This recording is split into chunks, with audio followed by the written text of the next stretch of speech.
4 days in a row, 2,60,000 cases have been reported in just a single day. Black fungus അതീവ ജാഗ്രത വേണ്ട രോഗങ്ങളുടെ പട്ടികയിൽപ്പെടുത്തിയ സംസ്ഥാനം. ബ്ലാക്ക് ഫംഗസ് പുതിയ വെല്ലുവിളിയെന്ന പ്രധാനമന്ത്രി.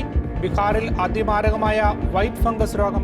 This is coming in as Tamil Nadu crosses 25,000 cases for the first time. Spread of the Indian variant could jeopardize plans to end lockdown restrictions. Over 13,700 new cases of COVID-19 have been reported in India in the last 24 hours. Now, this is a 30% increase in COVID-19. ರಾಜ್ಯವನ್ನ lockdown ಮಾಡಲೇಬೇಕಾ ಅನ್ನೋ ಪ್ರಶ್ನೆ ಉದ್ಭವಿಸಿದೆ.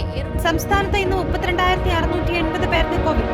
രോഗികളിൽ മഹാരാഷ്ട്രയിൽ കണ്ടെത്തിയ breaking corona second wave ఎంత విలయ తాండవం చేస్తుందో మనందరం చూస్తున్నాం. కేసులు పెరుగుతుండడంతో ఇప్పుడు ఒక్కొక్క రాష్ట్రం లాక్డౌన్ దిశగా అడుగులు వేస్తుంది.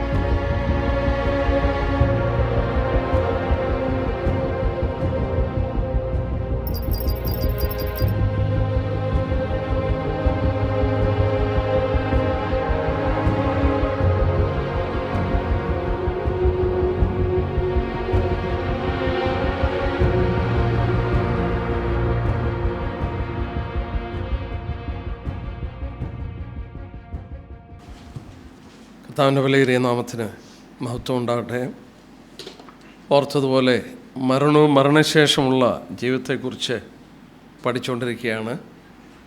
നമ്മൾ പഠിച്ചുകൊണ്ടിരുന്ന വിഷയം തുടർന്ന് ചിന്തിപ്പാനാണ് ആഗ്രഹിക്കുന്നത്. കഴിഞ്ഞ ദിവസങ്ങളിൽ പഠിച്ചത് നമ്മൾ ആവർത്തിക്കാൻ ആഗ്രഹിക്കുന്നില്ല. തുടർന്ന് നമുക്ക് പ്രാരംഭമായി പഠിക്കാനായിട്ടുള്ളത് ഇവിടെ നിന്ന് മരിക്കുമ്പോൾ ഇവിടെ നിന്ന് എങ്ങോട്ടാണ് പോകുന്നതെന്നുള്ളതാണ് നമ്മൾ പഠിക്കാനായിട്ട് പോകുന്നത്. നാം കഴിഞ്ഞ ദിവസങ്ങളിൽ പഠിക്കുകയുണ്ടായി. നിദ്രയെന്നുള്ള വാക്ക് ശരീരത്തിന് വേണ്ടി മാത്രം ഉപയോഗിച്ചതാണ്. മത്തായിയുടെ സുവിശേഷത്തിൽ നമ്മൾ കണ്ടു, നിദ്ര പ്രാപിച്ച വിശുദ്ധന്മാരുടെ ശരീരങ്ങൾ പലതും ഉയർത്തെഴുന്നേറ്റു.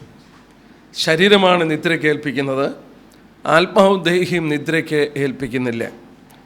നമ്മൾ ഇന്ന് പ്രാരംഭമായി ശ്രദ്ധിക്കാൻ പോകുന്നത് എന്താണ് മരിച്ച ശേഷം ഈ ആത്മാവിനും ദേഹിക്കും സോളിനും സ്പിരിറ്റിനും സംഭവിക്കുന്നതെന്ന് ശ്രദ്ധിക്കാനായിട്ട് പോവുകയാണ്. നമുക്ക് വളരെ പരിചയമുള്ളൊരു വേദഭാഗമാണ് എബ്രായലേഖനം 9-ാം അധ്യായത്തിൻ്റെ 27-ാമത്തെ വാക്യം. വളരെ പരിചയവും നമുക്ക് കാണാതെ അറിയാവുന്ന വാക്യമാണ്. എബ്രായർ 9:27, ഒരിക്കൽ മരിക്കുകയും പിന്നെ ന്യായവിധിയും മനുഷ്യർക്ക് നിയമിച്ചിരിക്കയാൽ ക്രിസ്തുവും അങ്ങനെ തന്നെ അനേകരുടെ പാപങ്ങളെ ചുമപ്പാൻ ഒരിക്കൽ അർപ്പിക്കപ്പെട്ടു. തനിക്കായി കാത്തു നിൽക്കുന്ന രക്ഷയ്ക്കായി അവൻ പാപം കൂടാതെ രണ്ടാമതും പ്രത്യക്ഷനാകും. ഈ വാക്യം വളരെ വ്യക്തമായി രേഖപ്പെടുത്തിയിട്ടുണ്ട്. മരണശേഷം ഒരു ന്യായവിധി ഉണ്ട് എന്നുള്ളത് വെളിപ്പെടുത്തിയിട്ടുണ്ട്. നമുക്കറിയാം, ന്യായവിധിയുള്ള ബന്ധത്തിൽ നമ്മൾ പഠിച്ചിട്ടുണ്ട്. നമുക്ക് അതിനെക്കുറിച്ച് വ്യക്തമായിട്ട് ബോധ്യമുണ്ട്. ന്യായവിധി ദിവസത്തിൽ പാപികളും വിശുദ്ധന്മാർക്കും ഒരുപോലെ ന്യായവിധിയുണ്ട്. ന്യായവിധി നമ്മൾ നേരത്തെ പഠിച്ചിട്ടുള്ള പോലെ കർത്താവ് തൻ്റെ ജനത്തെ ചേർക്കാൻ മധ്യാകാശത്തിൽ വരുമ്പോൾ വിശുദ്ധന്മാർ പുതിയ നിയമസഭ മധ്യാകാശത്തിലേക്ക് എടുത്തുള്ളപ്പെടുന്നു. മധ്യാകാശത്തിൽ വച്ച് ക്രിസ്തുവിൻ്റെ ന്യായസനത്തിന് മുമ്പാകെ വിശുദ്ധന്മാരുടെ ന്യായവിധി നടക്കും എന്ന് നാം പഠിക്കുകയുണ്ടായി. വളരെ വ്യക്തമായി ആ ഭാഗം നമുക്കറിയാവുന്നതുകൊണ്ട് ആവർത്തിക്കുന്നില്ല. അവനവൻ 2 കൊരിന്ത്യർ 5:10 അവനവൻ ശരീരത്തിലിരിക്കുമ്പോൾ ചെയ്ത് നല്ലതാകലും തീയതാകലും അതിന് തക്കവണ്ണം പ്രാപിക്കേണ്ടതിന് നാം എല്ലാവരും ക്രിസ്തുവിൻ്റെ ന്യായത്തിന് മുമ്പാകെ നിൽക്കേണ്ടതാണ്. വിശുദ്ധന്മാർ മധ്യാകാശത്തിൽ എടുത്തുള്ളപ്പെട്ട ശേഷം ക്രിസ്തുവിൻ്റെ ന്യായസനത്തിന് മുമ്പാകെ ന്യായവിധി നടക്കും. എന്നാൽ അവിടെ ഒരു കാര്യം മനസ്സിലാക്കണം, കർത്താവ് സ്വർഗത്തിൽ നിന്ന് ഇറങ്ങി വരും. ക്രിസ്തുവിൽ മരിച്ചവർ മുമ്പേ പുനരുദ്ധാനം പ്രാപിക്കും. മരിച്ചുപോയ വിശുദ്ധന്മാരുടെ ശരീരങ്ങൾ പുനരുദ്ധാനം പ്രാപിച്ച് അങ്ങനെയാണ് കർത്താവിനെ എതിരേൽപ്പാൻ മേഘങ്ങളിൽ എടുത്തുകൊള്ളപ്പെടുന്നത്. ശരീരം നിദ്രയ്ക്ക് ഏൽപ്പിച്ചു കൊടുത്തു, ആത്മാവും ദേഹിയും ആ ശരീരം വിട്ട് കർത്താവിൻ്റെ അടുക്കലേക്കും പോയി.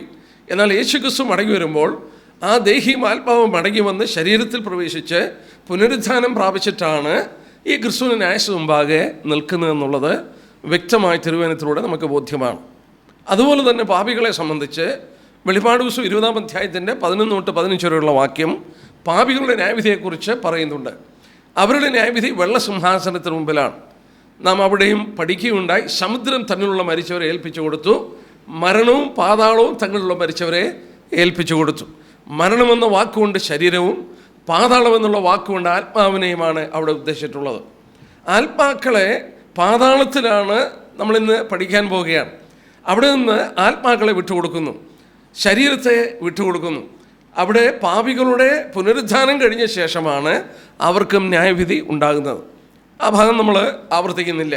അപ്പോൾ ഒരു കാര്യം സത്യമാണ്, വിശുദ്ധന്മാരാണെങ്കിലും വിശുദ്ധന്മാരല്ലെങ്കിലും അവരുടെ ന്യായവിധി നടക്കുന്നത് പുനരുത്ഥാന ശേഷമാണ്. നമ്മളിന്ന് ശ്രദ്ധിക്കേണ്ട കാര്യം, എവിടെയാണ് ഈ മരിച്ച ശേഷം, അല്ലെങ്കിൽ ശരീരം നിദ്രയ്ക്ക് ഏൽപ്പിച്ചു കൊടുത്ത ശേഷം, അല്ലെങ്കിൽ പാപികൾ മരിച്ച ശേഷം ഈ പുനരുത്ഥാനം സംഭവിക്കുന്നത് വരെ അവരുടെ ആത്മാക്കൾ എവിടെയാണ്? Where is their soul and spirit? നമുക്ക് ആ ഭാഗം ഒന്ന് പഠിക്കാനായിട്ട് ശ്രമിക്കാം. 2 വ്യത്യസ്ത സ്ഥലങ്ങളിലേക്ക് പോകുന്നു. ഈ പുനരുത്ഥാന ദിവസം വരെ there is A waiting room. ഈ ആത്മാക്കളും ഈ ദേഹിയും ആത്മാവും കാത്തു നിൽക്കുന്ന ഒരു സ്ഥലമുണ്ട്. ആരോ ഒരു വിശുദ്ധൻ ഇങ്ങനെ എഴുതി ഞാൻ വായിക്കുകയുണ്ടായി. അവിടെ ചെന്ന് കഴിയുമ്പോൾ കാര്യങ്ങൾ ബോധ്യമായ ശേഷം ഇവിടെ നിന്ന് എനിക്കൊന്ന് മാറണമെന്ന് ചിന്തിച്ചാൽ മാറാനായിട്ട് സാധ്യമല്ല. കാരണം ഒരിക്കൽ മരിച്ചാൽ പിന്നെ ന്യായവിധി മാത്രമേ അവശേഷിക്കുന്നുള്ളൂ. നമ്മുടെ കർത്താവ് പറഞ്ഞ ഭാഗമാണ് ഇതോടുള്ള ബന്ധത്തിൽ ഏറ്റവും വ്യക്തമായി നമ്മളെ പഠിപ്പിക്കുന്ന ഭാഗം. ലൂക്കോസിന് സുവിശേഷം 16-ാം അധ്യായം. ഇത്ര വ്യക്തമായി പഠിപ്പിച്ചിട്ടുള്ള മറ്റൊരു വേദഭാഗം നമുക്ക് ലഭിക്കാനായിട്ട് ബുദ്ധിമുട്ടാണ്. ആ ഭാഗം നമുക്ക് നമ്മുടെ കണ്ണുകളെ ഓടിക്കാം. ലൂക്കോസിൻ്റെ സുവിശേഷം 16-ാം അധ്യായത്തിൻ്റെ 19 തൊട്ട് ലൂക്കോസിൻ്റെ സുവിശേഷം 16-ാം അധ്യായത്തിൻ്റെ 19 തൊട്ട് 31 വരെയുള്ള വാക്യം കർത്താവ് വാസ്തവത്തിൽ തിരശ്ശീല മാറ്റി ഈ മരണത്തിൻ്റെ ശേഷം എന്ത് സംഭവിക്കുന്നുവെന്ന് വളരെ വ്യക്തമായി നമുക്ക് മനസ്സിലാക്കി തരികയാണ്. എന്നാൽ അവിടെ നമുക്കിന്ന് പഠിക്കാനുള്ള കാര്യങ്ങൾ മാത്രമേ ശ്രദ്ധിക്കുന്നുള്ളൂ. കഴിഞ്ഞ ദിവസം നമ്മൾ ഈ ഭാഗം ഒന്ന് ശ്രദ്ധിച്ചതാണ്. കാരണം ഇത് ഒരു ഉപമയല്ല, ഇത് നടന്നൊരു സംഭവമാണ്. ധനവാനായ ഒരു മനുഷ്യനുണ്ടായിരുന്നു. അത് വാസ്തവമായി അങ്ങനെ ഒരു വ്യക്തി ഉണ്ട്.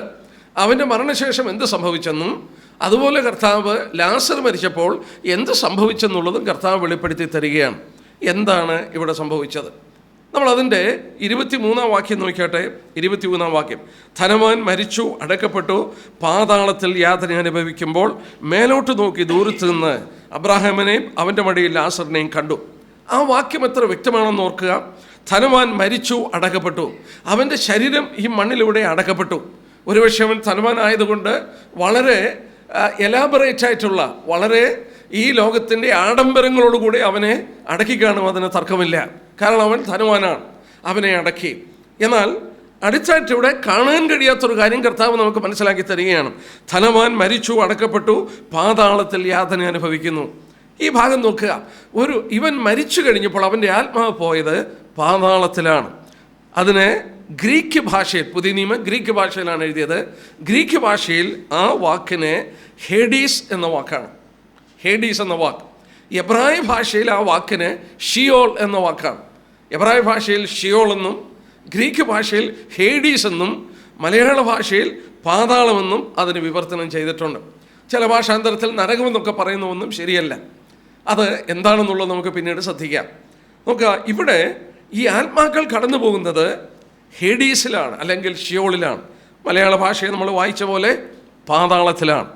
എന്നാൽ പഴയ നിയമ ഏടുകൾ നമ്മൾ ശ്രദ്ധിക്കുമ്പോൾ എല്ലാ വിശുദ്ധന്മാരും എല്ലാ നീതിമാന്മാരും മരിക്കുമ്പോൾ അങ്ങോട്ടാണ് പോയതെന്ന് നമുക്ക് വ്യക്തമായി കാണാൻ കഴിയും.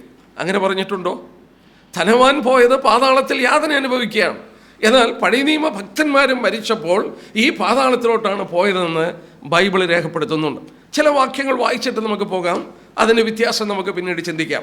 ഉൽപ്പത്തി പുസ്തകം 37-ാം അധ്യായം. ചില വാക്യങ്ങൾ ശ്രദ്ധിച്ച് നമുക്ക് മുന്നോട്ട് പോകാം. ഉൽപ്പത്തി പുസ്തകം 37-ാം അധ്യായത്തിൻ്റെ 34-35 വാക്യം. 34-35 വാക്യം. യാക്കോബ് വസ്ത്രം കീറി അരയിൽ രട്ടിശീല ചുറ്റി ഏറിയ നാൾ തൻ്റെ മകനെ ചൊല്ലി ദുഃഖിച്ചുകൊണ്ടിരുന്നു. അവൻ്റെ പുത്രന്മാരും പുത്രിമാരും എല്ലാം അവനെ ആശ്വസിപ്പാൻ വന്നു. അവനും ആശ്വാസം കൈക്കൊള്ളുവാൻ മനസ്സില്ലാതെ ഞാൻ ദുഃഖത്തോടെ എൻ്റെ മകൻ്റെ അടുക്കൽ പാതാളത്തിൽ ഇറങ്ങുമെന്ന് പറഞ്ഞു. യോസേഫിൻ്റെ മരണത്തെക്കുറിച്ചാണ് ഈ പറയുന്നത്. യോസേഫ് മരിച്ചു, എങ്ങോട്ടാണ് പോയത്? പാതാളത്തിലാണ്. യാക്കോബ് പറയാണ്, ഞാനും മരിച്ചു, പാതാളത്തിൽ എൻ്റെ മകൻ്റെ അടുക്കലോട്ടേ പോവുകയുള്ളൂ. എബ്രായ ഭാഷയിൽ ഓർത്തതുപോലെ ഷിയോൾ എന്ന വാക്കാണ്. ഷിയോൾ എന്ന വാക്ക് പുതിയ നിയമത്തിൽ ഗ്രീക്കിൽ ഹെഡീസോ എന്നാണ്. രണ്ടും മലയാളത്തിൽ നമുക്ക് വിവർത്തനം ചെയ്ത് കിട്ടിയത് പാതാളം എന്ന വാക്കാണ്. അപ്പോൾ ഈ വാക്യത്തിൽ നിന്ന് ഒരു സത്യം മനസ്സിലാക്കുക. ഈ യോസേഫ് മരിച്ചത് പാതാളത്തിലോട്ട് പോയി. യാക്കോബ് മരിക്കുമ്പോഴും പാതാളത്തിലോട്ട് കടന്നു പോവുകയാണ്. മറ്റൊരു വാക്യം നോക്കാം. 42-ാം അധ്യായം. ഉൽപ്പത്തി പുസ്തകം തന്നെ 42-ന്റെ 38-ാമത്തെ വാക്യം. അവിടെ വീണ്ടും വായിക്കുന്നു, എന്നാൽ അവൻ എൻ്റെ മകൻ നിങ്ങളോടുകൂടെ പോരുകയില്ല, അവൻ്റെ ജ്യേഷ്ഠൻ മരിച്ചുപോയി, അവൻ ഒരുത്തൻ ശേഷിപ്പുള്ളൂ. നിങ്ങൾ പോകുന്ന വഴിയിൽ അവന് വല്ല ആപത്തും വന്നാൽ നിങ്ങൾ എൻ്റെ നരയെ ദുഃഖത്തോടെ പാതാളത്തിലേക്ക് ഇറങ്ങുമാറാക്കും എന്ന് പറഞ്ഞു. ബെഞ്ചമിനെ വിട്ടുകൊടുക്കുവാൻ ആവശ്യപ്പെട്ടപ്പോൾ യാക്കോബ് പറഞ്ഞ വാക്കാണ്, നിങ്ങളെ എൻ്റെ നരയെ ദുഃഖത്തോടെ പാതാളത്തിലേക്ക് ഇറങ്ങുമാറാക്കും. 44 അധ്യായം നോക്കിയാട്ടെ. 44 അധ്യായം അതിൻ്റെ 29 തൊട്ടുള്ള വാക്യം. 29 തൊട്ട്, നിങ്ങൾ ഇവനെയും കൊണ്ടുപോയിട്ട് അവന് വല്ല ആപത്തും വന്നാൽ നിങ്ങൾ എൻ്റെ നരയെ ദുഃഖത്തോടെ പാതാളത്തിലേക്ക് ഇറങ്ങുമാറാക്കും. ഞാൻ പറയാൻ ഉദ്ദേശിക്കുന്നത്, പഴയ നിയമ ഏടുകൾ ശ്രദ്ധിച്ചാൽ വിശുദ്ധന്മാർ, നീതിമാന്മാർ മരിക്കുമ്പോൾ അവർ പാതാളത്തിലോട്ട് പോയി. ദാവീദ് പറഞ്ഞു നോക്കിയേ, സങ്കീർത്തനം 16:10. ഈ യാക്കോബും യോസേഫും മാത്രമല്ല പറഞ്ഞത്.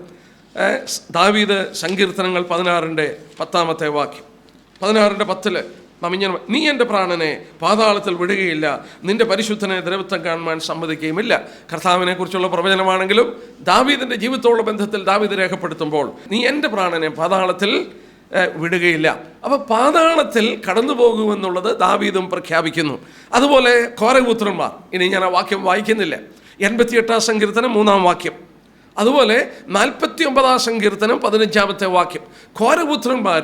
ഘോരപുത്രന്മാരും പാതാളത്തിലേക്ക് പോകുന്നുവെന്ന് പറയുന്നു. ഹിസ്കിയ രാജാവ് യെശയ്യാപ്രവചനം 38:10 വാക്യം, അവിടെയും പാതാളത്തിലേക്ക് കടന്നു പോകുന്നത് വായിക്കുന്നു. ഇതുവരെ നമ്മൾ ശ്രദ്ധിച്ചത് നീതിമാന്മാർ പഴയ നിയമ ഏടുകളിൽ മരിക്കുമ്പോൾ അവർ പാതാളത്തിലോട്ട് കടന്നു പോകുന്നു എന്നുള്ളത് വ്യക്തമായി രേഖപ്പെടുത്തിയിട്ടുണ്ട്.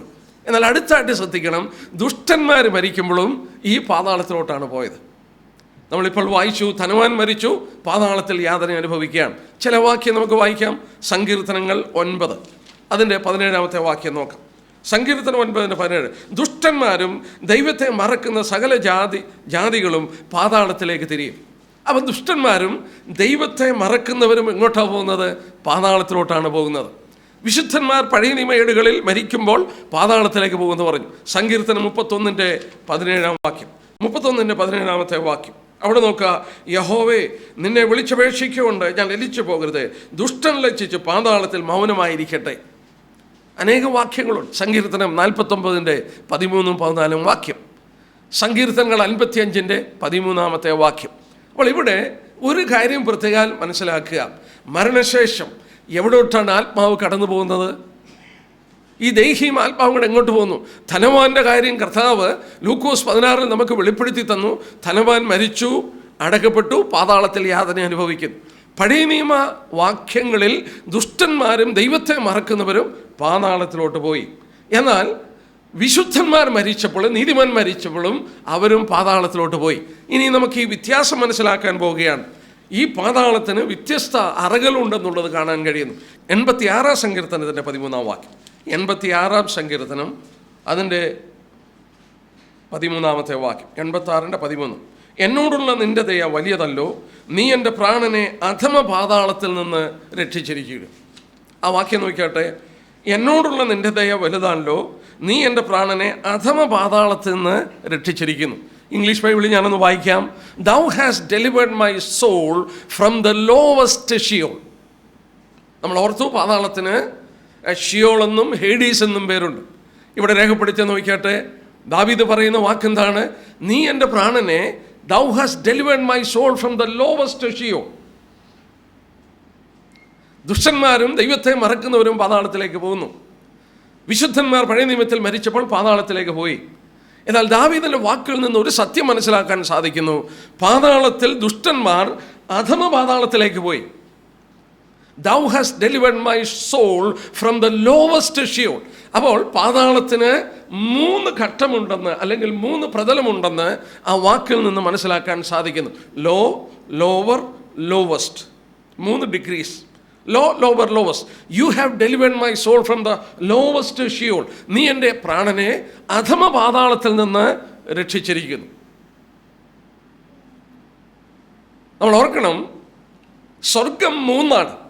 പൗലോസ് പറയുന്നുണ്ട്, താൻ 3 സ്വർഗത്തോളം എടുത്തോളപ്പെട്ടു. പാതാളത്തെക്കുറിച്ച് പറയുമ്പോഴും 3 പ്രതലമുള്ളതായിട്ട് രേഖപ്പെടുത്തിയിട്ടുണ്ട്. നാം ഓർക്കണം, 3 ലോകമുണ്ടെന്ന് വേദവസ്വം പഠിപ്പിക്കുന്നുണ്ട്. 3 ലോകം. ഞാൻ ആ വാക്യം എടുക്കാതെ പറയാം. ഫിലിപ്പ് ലേഖനം 2:10. ഫിലിപ്പ് ലേഖനം 2:10 എടുക്കുമ്പോൾ സ്വർലോകം, ഭൂലോകം, അധോലോകം, heaven, those who are in earth, those who are under the earth. 3 ലോകമുണ്ടെന്ന് അവിടെ പഠിപ്പിക്കുന്നുണ്ട്. അതുപോലെ വെളിപാട് ദിവസം 5:3 നമ്മൾ വായിക്കുന്നുണ്ട്, പുസ്തകം തുറപ്പാനും അതിൻ്റെ മുദ്ര പൊട്ടിപ്പാനും സ്വർഗത്തിലും ഭൂമിയിലും ഭൂമിക്ക് കീഴിലും ആരെയും കണ്ടില്ല. അവിടെ 3 ലോകത്തെക്കുറിച്ച് പറയുന്നുണ്ട്. നോക്കുക, ഈ സ്വർലോകം അത് 3 മൂന്നാം സ്വർഗത്തോളം എടുത്തുള്ളപ്പെട്ടു. ഭൂമി, പാതാളവും 3 ഭാഗങ്ങളാണെന്നുള്ളത് ഈ ഭാഗത്തൂടെ നമുക്ക് ശ്രദ്ധിപ്പാനായിട്ട് സാധിക്കും. ഒരു വാക്യം കൂടെ നോക്കാം. സദൃശവാക്യം 15-ന്റെ 24-ാമത്തെ വാക്യം. 24-ാമത്തെ വാക്യം, ബുദ്ധിമാന്റെ ജീവിതയാത്ര മേലോട്ടാകുന്നു, കീഴെയുള്ള പാതാളത്തെ അവൻ ഒഴിഞ്ഞു പോകും. ആ വാക്യം കണ്ടോ? The way of life winds upward for the wise, but he may turn away from Sheol below. മലയാളത്തിൽ ഞാൻ ഒന്നുകൂടെ വായിക്കട്ടെ. ബുദ്ധിമാന്റെ ജീവിതയാത്ര മേലോട്ടാകുന്നു, കീഴെയുള്ള പാതാളത്തെ അവൻ ഒഴിഞ്ഞു പോകും. അപ്പോൾ ഇവിടെ നിന്ന് ഒരു സത്യം നമുക്ക് മനസ്സിലാക്കാൻ സാധിക്കുന്നു. പാതാളത്തോട്ടാണ് ദുഷ്ടന്മാരും അതുപോലെ നീതിമാന്മാരും മരിക്കുമ്പോൾ പോകുന്നതെങ്കിലും പഴയ നിയമ കാലഘട്ടത്തോടുള്ള ബന്ധത്തിൽ നമുക്കിപ്പോൾ ശ്രദ്ധിക്കാം. ദുഷ്ടന്മാർ മരിച്ചപ്പോൾ അധമ പാതാളത്തിൽ പോയി, നീതിമാന്മാർ മരിച്ചപ്പോൾ മേളിലുള്ള പാതാളത്തിലേക്ക് പോയി. നീ എൻ്റെ പ്രാണനെ അധമ പാതാളത്തിൽ നിന്ന് വിടുവിച്ചു. ഇവിടെ നമ്മൾ വായിച്ചതുപോലെ the way of life winds upward for the wise that he may turn away from Sheol below. കീഴെയുള്ള പാതാളത്തിൽ നിന്ന് അവൻ മുകളിലോട്ട് പോകുന്നതായിട്ട് നമ്മൾ വായിക്കുന്നു. യോസീഫസ് എന്ന് പറയുന്ന ഒരു ചരിത്രകാരനുണ്ട്. യേശുക്രിസ്തുവിൻ്റെ കാലഘട്ടത്തിൽ ജീവിച്ചിരുന്ന ഒരു യഹൂദ ചരിത്രമാണ്. റോമക്കാർക്ക് വേണ്ടി ചരിത്രം രേഖപ്പെടുത്തിയ ഒരു ചരിത്രകാരനായിരുന്നു ജോസീഫസ്. ജോസീഫസ് രേഖപ്പെടുത്തിയിട്ടുണ്ട്, കർത്താവ് ജീവിച്ചിരുന്ന കാലത്ത് ഈ മുകളിലുള്ള പാതാളത്തിനും കീഴെയുള്ള പാതാളത്തിനും വ്യത്യസ്തമായ പേര് യഹൂദന്മാർ പറഞ്ഞു. മുകളിലുള്ള പാതാളം വിശുദ്ധന്മാർ വിശ്രമിച്ച സ്ഥലമാണ്. ആ സ്ഥലത്തിന് അബ്രാഹാമിൻ്റെ മടിയെന്ന് വിളിച്ചിരുന്നു. കീഴെയുള്ള പാതാളത്തിന് യാതന സ്ഥലമെന്ന് പറഞ്ഞിരുന്നു. കർത്താവ് അതേ വാക്കാണ് ലൂക്കോസ് 16 യൂസ് ചെയ്യുന്നത്. ധനവാൻ മരിച്ചു, പാതാളത്തിൽ യാതന അനുഭവിക്കുന്നു. ലാസർ മരിച്ചു, അബ്രഹാമിൻ്റെ മടിയിൽ ആശ്വസിക്കുന്നു. ആ ഭാഗത്ത് നിന്ന് നമുക്ക് ഗ്രഹിപ്പാൻ കഴിയുന്ന വലിയ സത്യം, വിശുദ്ധന്മാർ മരിച്ചപ്പോൾ they went to upper Sheol, മോളിലുള്ള ഷിയോളിലോട്ട് പോയി. ദുഷ്ടന്മാർ മരിച്ചപ്പോൾ കീഴെയുള്ള പാതാളത്തിലേക്ക് കടന്നുപോയി. ഇനി നമ്മൾ ശ്രദ്ധിച്ച് നോക്കാം. ഇതോടുള്ള ബന്ധത്തിൽ പ്രത്യേകം ഓർക്കണം, പഴയ നിയമ ഭക്തന്മാർ വിശ്വസിച്ചിരുന്നു ഒരിക്കൽ ഈ പാതാളത്തിൽ നിന്ന് ദൈവം അവരെ വിടുവിക്കും. 49-ാം സങ്കീർത്തനം നോക്കിയാട്ടെ, പഴയ നിയമ ഏടുകളാണ്. 49-ാം സങ്കീർത്തനം അതിൻ്റെ 15-ാമത്തെ വാക്യം, എങ്കിലും എൻ്റെ പ്രാണനെ ദൈവം പാതാളത്തിൻ്റെ അധികാരത്തിൽ നിന്ന് വീണ്ടെടുക്കും. ആ വാക്യം നോക്കിയാട്ടെ, but God will redeem my soul from the power of Sheol. ഈ പാതാളത്തിൽ വിശ്രമിക്കുന്ന വിശുദ്ധന്മാരുടെ ആത്മാക്കളെ ദൈവം വിടുവിക്കും ഒരു ദിവസമെന്ന് പഴയ നിയമ ഭക്തന്മാർ വിശ്വസിച്ചിരുന്നു. എനിക്ക് ഏറ്റവും ഇഷ്ടമുള്ളൊരു വാക്യം വായിക്കാം. ഹോശേയ പ്രവചനം 13-ാം അധ്യായം. അവിടെ നമുക്ക് ഇതിൻ്റെ ബ്യൂട്ടിഫുൾ ഒരു ചിത്രം കാണാൻ സാധിക്കുന്നുണ്ട്. ഹോശേയ പ്രവചനം 13-ാം അധ്യായത്തിൻ്റെ 14-ാമത്തെ വാക്യം.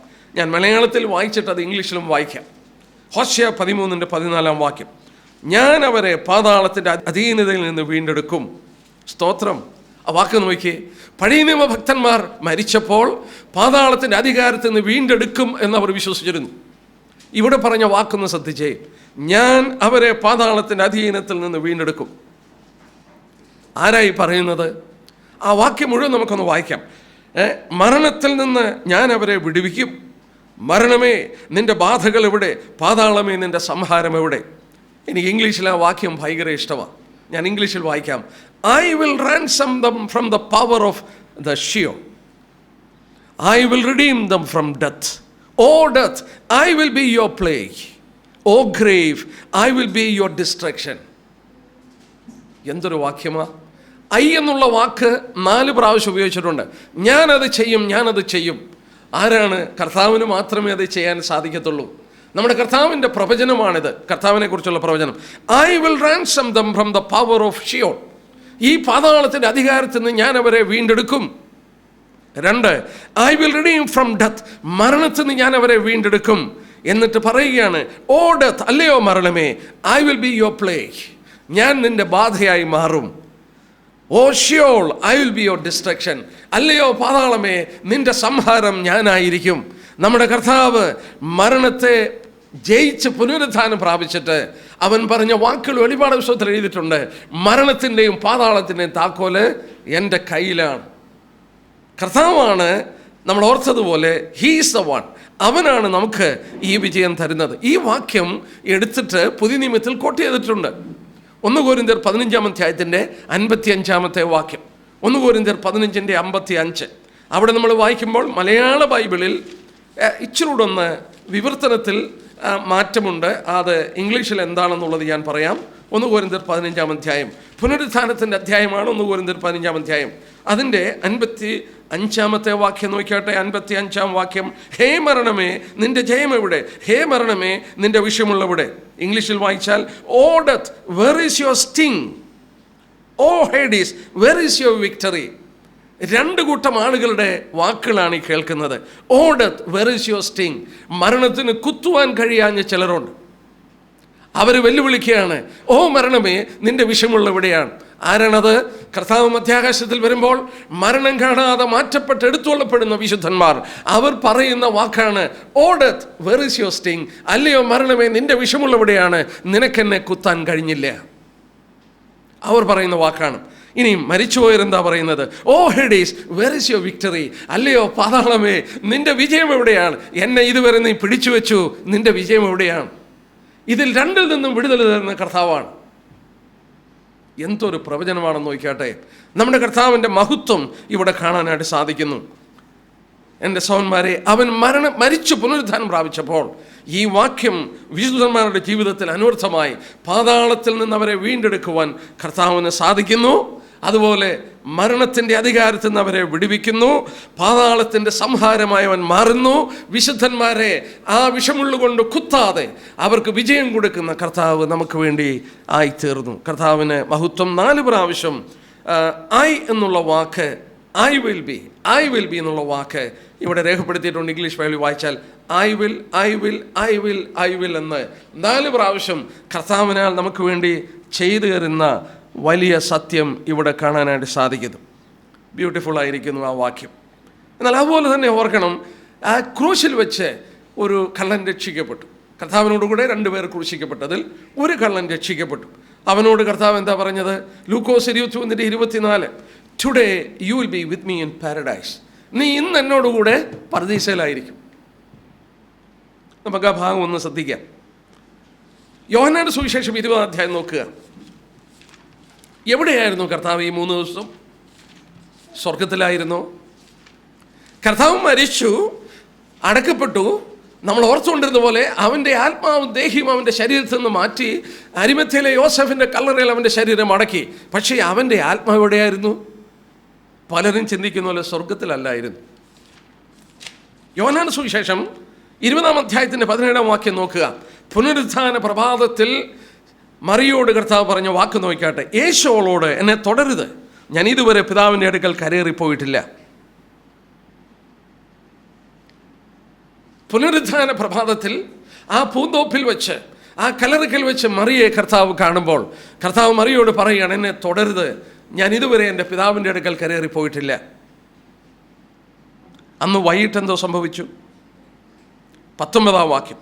ആഴ്ചവട്ടത്തിന് 1-ാം നാളായ ദിവസം നേരം വൈകിയപ്പോൾ ശിഷ്യന്മാരിരുന്ന സ്ഥലത്ത് യഹൂദന്മാരെ പേടിച്ച് വാതിലടച്ചിരിക്കെ യേശു വന്ന് നടുവിൽ നിന്നുകൊണ്ട് നിങ്ങൾക്ക് സമാധാനമെന്ന് അവരോട് പറഞ്ഞു. ലൂക്കോസ് 24 നോക്കിയാട്ടെ. ആ അവരുടെ മധ്യത്തിൽ നിന്നുകൊണ്ട് കർത്താവ് എന്താ പറഞ്ഞത്? 24, ലൂക്കോസ് 24-ാം അധ്യായം അതിൻ്റെ 39-40 വാക്യം.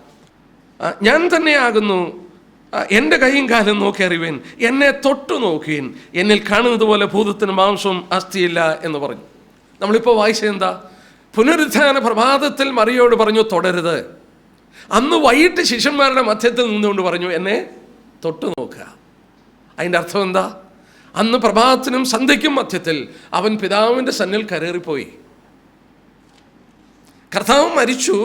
3 ദിവസം കർത്താവിൻ്റെ ആത്മാവ് എവിടെയായിരുന്നു എന്ന് ചോദിച്ചാൽ നമ്മൾ ചിന്തിച്ചുകൊണ്ടിരുന്ന ഈ അപ്പർഷ്യോടിലായിരുന്നു.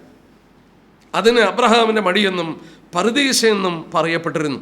എന്നാൽ ഇവിടെ നമ്മൾ ഓർക്കണം, കർത്താവിൻ്റെ ആത്മാവ് അവിടേക്ക് കടന്നുപോയി പ്രവചന രൂപേണ ഇതിനെക്കുറിച്ച് പ്രവാചകന്മാർ രേഖപ്പെടുത്തിയിട്ടുണ്ടായിരുന്നു. നമുക്ക് ആദ്യം സങ്കീർത്തനം ഒന്ന് വായിക്കാം. പ്രവചനാത്മാവിൽ രേഖപ്പെടുത്തിയിരുന്നു. സങ്കീർത്തനം 16, Psalm 16, സങ്കീർത്തനം 16 അതിൻ്റെ 8 തൊട്ടുള്ള വാക്യം. ഞാൻ യഹോവയെ എപ്പോഴും എൻ്റെ മുമ്പിൽ വെച്ചിരിക്കുന്നു, അവൻ എൻ്റെ വലത്തുഭാഗത്തുള്ളതുകൊണ്ട് ഞാൻ കുലുങ്ങിപ്പോവുകയില്ല. അതുകൊണ്ട് എൻ്റെ ഹൃദയം സന്തോഷിച്ച് എൻ്റെ മനസ്സ് ആനന്ദിക്കും, എൻ്റെ ജഡവും നിർഭയമായി വസിക്കും. നീ എൻ്റെ പ്രാണനെ പാതാളത്തിൽ വിടുകയില്ല, നിന്റെ പരിശുദ്ധനെ ദ്രവത്വം കാണുവാൻ സമ്മതിക്കുകയില്ല. ശരീരം കല്ലറയിൽ ദ്രവത്വം കാണുവാൻ അനുവദിക്കില്ല. അവൻ്റെ ആത്മാവിനെ പാതാളത്തിൽ വിട്ടുകളയുകയുമില്ല. ശരീരം ദ്രവത്വം കാണാതിരിക്കണമെങ്കിൽ പുനരുത്ഥാനം പ്രാപിക്കണം. അതാണ് ഇവിടെ രേഖപ്പെടുത്തിയത്. ആത്മാവിൻ്റെ പുനരുത്ഥാനത്തെക്കുറിച്ച് രേഖപ്പെടുത്തുകയാണ്. അപ്പോസ്തലപ്രവൃത്തി 2-ാം അധ്യായത്തിൽ ഈ വിഷയം പത്രോസ് പ്രസംഗിക്കുമ്പോൾ എടുത്തു പറയുന്നുണ്ട്. 2-ാം അധ്യായത്തിൻ്റെ 25 തൊട്ടുള്ള വാക്യം നോക്കിയാട്ടെ. അന്നത്തെ പ്രസംഗം, പെന്തക്കോസ്ത് പെരുന്നാളിലെ പ്രസംഗം, അപ്പോസ്തലപ്രവൃത്തി 2-ാം അധ്യായത്തിൻ്റെ 25 തൊട്ടുള്ള വാക്യം. ഞാൻ കർത്താവിനെ എപ്പോഴും എൻ്റെ മുമ്പിൽ കണ്ടിരിക്കുന്നു, അവൻ എൻ്റെ വലത്തുഭാഗത്തിരിക്കൊണ്ട് ഞാൻ കുലുങ്ങി പോകില്ല. അതുകൊണ്ട് എൻ്റെ ഹൃദയം സന്തോഷിച്ച് എൻ്റെ നാവ് ആനന്ദിക്കും, എൻ്റെ ജഡവും പ്രത്യാശയോടെ വസിക്കും. നീ എൻ്റെ പ്രാണനെ പാതാളത്തിൽ വിടുകയില്ല, നിന്റെ പരിശുദ്ധനെ ദ്രവത്വം കാണുവാൻ സമ്മതിക്കുകയില്ല. ജീവൻ്റെ മാർഗം എന്നോട് അറിയിച്ചു, നിന്റെ സനിൽ എന്നെ സന്തോഷപൂർണനാകും എന്ന് ദാവീദ് അവനെക്കുറിച്ച് പറയുന്നു.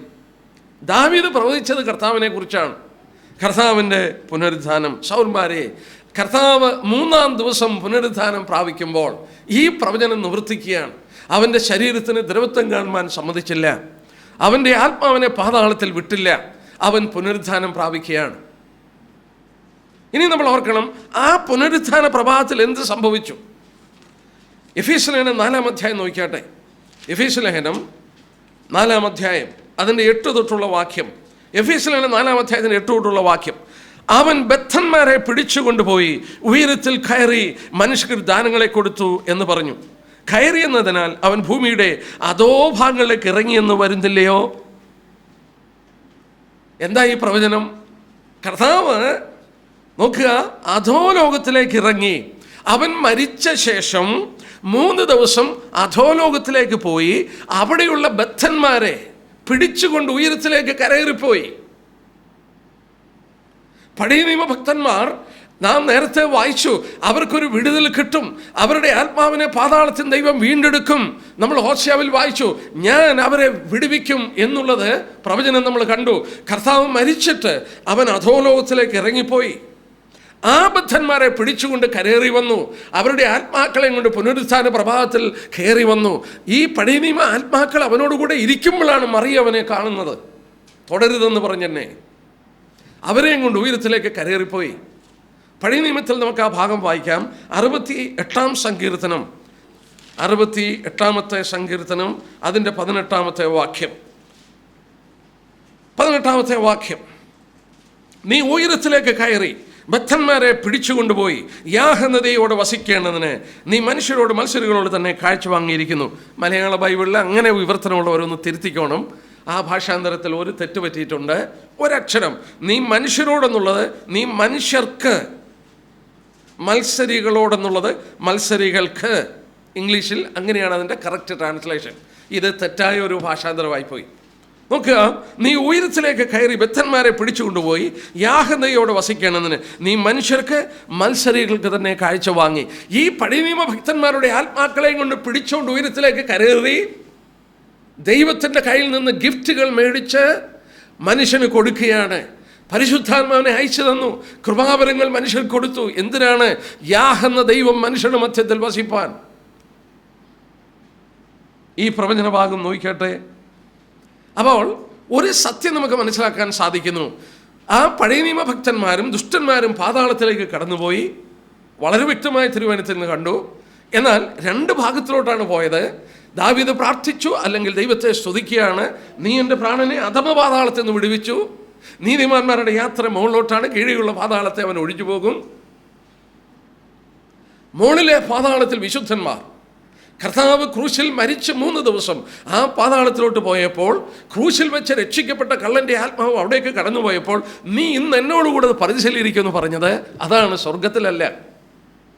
3-ാം ദിവസം പുനരുത്ഥാനം പ്രാപിച്ചപ്പോൾ ഈ ബദ്ധന്മാരായിരുന്ന വിടുവിക്കപ്പെടുമെന്നുള്ള പ്രത്യാശയോട് കഴിഞ്ഞ ഈ ആത്മാക്കളെയും കൊണ്ട് കർത്താവ് കരേറി വന്നു.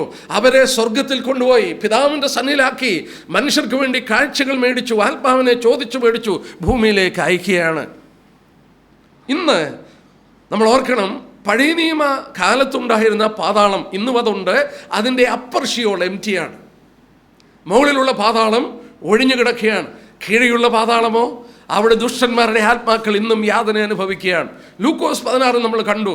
ധനവാൻ മരിച്ചു, അടക്കപ്പെട്ടു, പാതാളത്തിൽ യാതന അനുഭവിക്കുന്നു. ഷിയോൾ അല്ലെങ്കിൽ ഹേഡീസ്. ഇന്നും ദുഷ്ടന്മാർ മരിക്കുമ്പോൾ അവർ കടന്നു പോകുന്നത് എങ്ങോട്ടാ? ആ പാതാളത്തിൽ തന്നെ പോകുന്നു.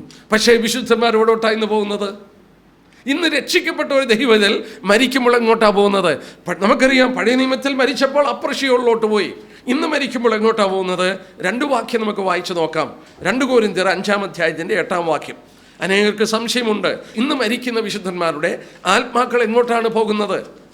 എന്തെല്ലാം സംശയങ്ങൾ ദൈവമക്കളുടെ മധ്യത്തിൽ തന്നെ, അല്ല ക്രിസ്ത്യാനികളുടെ മധ്യത്തിൽ തന്നെയുണ്ട്. 2 കൊരിന്ത്യർ 5-ാം അധ്യായത്തിൻ്റെ 8-ാമത്തെ വാക്യം. ഇങ്ങനെ ഞങ്ങൾ ധൈര്യപ്പെട്ട് ശരീരം വിട്ട് കർത്താവിനോടുകൂടെ വസിപ്പാൻ അധികം ഇഷ്ടപ്പെടുന്നു. 6-ാം വാക്യം കൂടെ വായിക്കാം. ആകയാൽ ഞങ്ങൾ എല്ലായ്പ്പോഴും ധൈര്യപ്പെട്ട് ശരീരത്തിൽ വസിക്കുമ്പോഴൊക്കെയും കർത്താവിനോട് അകന്ന് പരദേശികളാകുന്നു. ആ വാക്യം നോക്കിയാട്ടെ. ശരീരത്തിൽ വസിക്കുമ്പോൾ കർത്താവിനോട് അകന്ന് പരദേശികൾ, ശരീരം വിട്ടാൽ കർത്താവിനോട് കൂടെ. To be absent from body and to be present with the Lord. അപ്പോൾ ശരീരത്തിൽ വസിക്കുമ്പോൾ കർത്താവിനോട് അകന്ന് വസിക്കുകയാണ്. അതാണ് 6-ാം വാക്യത്തിൽ പറഞ്ഞത്. ഞങ്ങൾ എപ്പോഴും ധൈര്യപ്പെട്ട് ശരീരത്തിൽ വസിക്കുമ്പോഴൊക്കെയും കർത്താവിനോട് അകന്ന് പരദേശികളായിരിക്കുന്നു.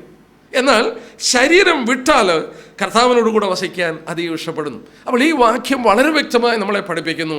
നാം ഇപ്പോൾ മരിച്ചാൽ നമ്മുടെ ആത്മാവും നമ്മുടെ ദേഹിയും സോളും സ്പിരിറ്റും ആ നിമിഷത്തിൽ ശരീരം വിട്ട് കർത്താവിനോട് കൂടെയാകും. ഒരു വാക്യം കൂടെ, ഫിലിപ്പ് ലേഖനം 1-ാം അധ്യായം അതിൻ്റെ 23-ാമത്തെ വാക്യം. Philippians chapter 1 versus 23. വിട്ടുപിരിഞ്ഞ് ക്രിസ്തുവിനോട് ഇരിപ്പാൻ എനിക്ക് കാംക്ഷയുണ്ട്. വിട്ടുപിരിഞ്ഞ് ക്രിസ്തുവിനോട്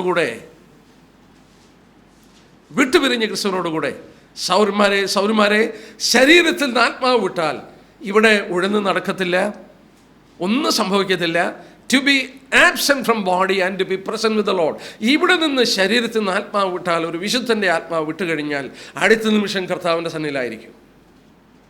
പഴയ നിയമ കാലഘട്ടത്തിൽ നമ്മൾ ഓർത്തുകൊണ്ടിരുന്നത് പോലെ അവർ പോയത് അപ്പർ ഷിയോളിലോട്ടാണ്. അവിടം ഇന്നും എംറ്റിയാക്കി. പക്ഷെ ഓർക്കണം, ഇന്നും ദുഷ്ടന്മാർ മരിക്കുമ്പോൾ മനുഷ്യൻ്റെ ഉൽപ്പത്തി തുടങ്ങി മരിച്ചുപോയ ദുഷ്ടന്മാരുടെ ആത്മാക്കൾ മുഴുവൻ ഇന്നും പാതാളത്തിൽ യാതന അനുഭവിക്കുകയാണ്, തീജ്വാലയിൽ യാതന അനുഭവിക്കുകയാണ്. അത് നരകമല്ല. നരകം ലേക്ക് ഓഫ് ഫയറാണ്. നമുക്കത് പിന്നീട് പഠിക്കാം. നരകവും സ്വർഗവും നമുക്ക് പഠിക്കാം. നരകമെന്ന് പറയുന്നത് ഇത് നമ്മൾ ഓർക്കണം, ഈ ഷിയോളിൽ അല്ലെങ്കിൽ ഹേഡീസിൽ ശരീരമില്ല, അവരുടെ ആത്മാക്കളെ ഉള്ളൂ. എന്നാൽ നരകത്തിൽ ലേക്ക് ഓഫ് ഫയറിൽ ഗിഹന്നയിൽ വീഴുമ്പോൾ ശരീരത്തോടു കൂടിയാണ് വീഴുന്നത്.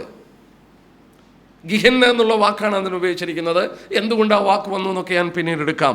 എന്നാൽ ഇവിടെ പ്രത്യേകം മനസ്സിലാക്കുക, ഇപ്പോഴും ദുഷ്ടന്മാർ മരിച്ചാൽ അവിടെ തന്നെയാണ്. ഇന്ന് ഒരു ദുഷ്ടൻ മരിച്ചാൽ അങ്ങോട്ട് പോകുന്നു. വെളിപാട് പുസ്തകം 20-ാം അധ്യായത്തിൻ്റെ 11-15 വാക്യം. അന്ത്യ ന്യായവിധി സമയത്ത് മാത്രമേ അവർ വീണ്ടും എഴുന്നേറ്റ് വരികയുള്ളൂ. 14-ാം വാക്യത്തിൽ വായിക്കുന്ന, മരണത്തെയും പാതാളത്തെയും തീപ്പൊയ്കയിൽ തള്ളിയിടും. ഈ തീപ്പൊയ്ക 2-ാമത്തെ മരണം. ദുഷ്ടന്മാർ പുനരുദ്ധാനം പ്രാപിക്കുന്നു 1000 വർഷം ക്രിസ്തുവിൻ്റെ ഭരണം കഴിയുമ്പോൾ.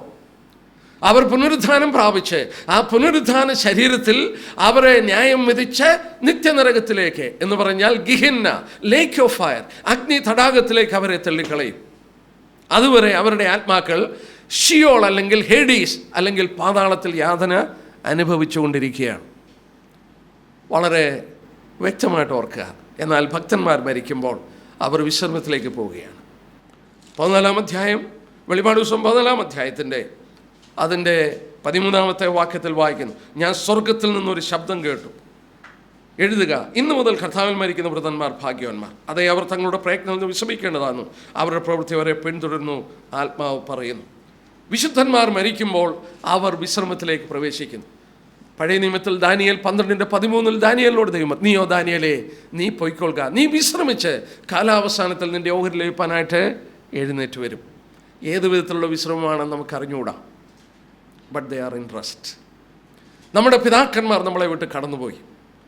അവർ തിരിച്ചറിയുന്നുണ്ട്, അവർക്കെല്ലാം ഉണ്ട്. അവർക്ക് പൗലോസ് പറഞ്ഞ പോലെ, നമ്മൾ നേരത്തെ പഠിച്ച പോലെ, ശരീരം കൂടാതെയാണോ, ശരീരത്തിലാണോ അല്ലയോ എന്ന് അറിയാൻ വയ്യാത്തൊരു സ്ഥിതിയിൽ ശരീരത്തിലിരിക്കുമ്പോഴുള്ള അവസ്ഥകളെല്ലാം ഉണ്ട്, അവരവിടെയുണ്ട്. പക്ഷേ അവർ വിശ്രമിക്കുകയാണ്. എന്നാൽ ദുഷ്ടന്മാർ മരിക്കുമ്പോൾ അവരെത്രയോ ഭയാനകമായ വേദനയിലൂടെ കടന്നു പോവുകയാണ്. ഇപ്പോഴും ഒരിക്കലും വിടുതലില്ല. അവിടെ നിന്ന് അവർ ന്യായവിധി കഴിഞ്ഞ് അതിലും ഭയങ്കരമായ ഒരു ശിക്ഷാവിധിയിലേക്ക് അവർ വീണ്ടും കടന്നു പോകാൻ പോവുകയാണ്. എന്നാൽ ഇത് പഠിച്ചുകൊണ്ടിരുന്നപ്പോൾ ഒരു ചിന്തയോടെ എന്നെ ഭരിച്ചു. അതുകൂടെ പറഞ്ഞ് ഞാൻ ഈ ഭാഗം നിർത്താം. ലൂക്കോസ് 16 അവിടെ ധനവാന്റെ ലാസറിൻ്റെയും മരണത്തോടുള്ള ബന്ധത്തിൽ തിരശ്ശീല നീക്കി കർത്താവ് നമ്മളെ പഠിപ്പിച്ച ഒരു ഭാഗം. ലൂക്കോസിന് സുവിശേഷം 16-ാം അധ്യായം. നമ്മൾ ആ ഭാഗം ചില കാര്യങ്ങളൊക്കെ ശ്രദ്ധിക്കുകയുണ്ടായി. അവിടെ 26-ാം വാക്യം നോക്കിയാട്ടെ. 26-ാം വാക്യം, അത്രയുമല്ല, ഞങ്ങൾക്ക് നിങ്ങൾക്ക് നടുവെ വലിയൊരു പിളർപ്പുണ്ടായിരിക്കുന്നു. ഇവിടെ നിന്ന് നിങ്ങളുടെ അടുക്കൽ കടന്നു വരുവാൻ ഇച്ഛിക്കുന്നവർക്ക് കഴിവില്ല, അവിടെ നിന്ന് ഞങ്ങളുടെ അടുക്കൽ കടന്നു വരുവാൻ പാടില്ല എന്ന് പറഞ്ഞു. എന്ന് പറഞ്ഞാൽ ഈ വിശുദ്ധന്മാരും ദുഷ്ടന്മാരുടെ ആത്മാക്കളുടെ ഇടയ്ക്കൊരു വലിയ ഗൾഫുണ്ട്, ഒരു വലിയ പിളർപ്പുണ്ട്. ആ പിളർപ്പ് ആർക്കും അടയ്ക്കാൻ സാധിക്കത്തില്ല. ഇംഗ്ലീഷിൽ വായിച്ചാൽ there is A great Gulf fixed. Great Gulf fixed. അത് ദൈവം ഫിക്സ് ചെയ്തിരിക്കുകയാണ്. ഒരിക്കലും അവിടെ നിന്ന് ഇങ്ങോട്ടോ ഇവിടെ നിന്ന് അങ്ങോട്ടോ കടക്കുവാൻ കഴിയില്ല. കാണാൻ കഴിയുന്നുണ്ട്, സംസാരിക്കാൻ കഴിയുമായിരിക്കാം, പക്ഷെങ്കിൽ ഒരിക്കലും അങ്ങോട്ടും ഇങ്ങോട്ട് കടക്കാൻ കഴിയില്ല. മനുഷ്യൻ എന്തെല്ലാം ചെയ്താലും അവിടെ നിന്ന് ഇങ്ങോട്ട് കടത്തുവാൻ ആർക്കും കഴിയില്ല.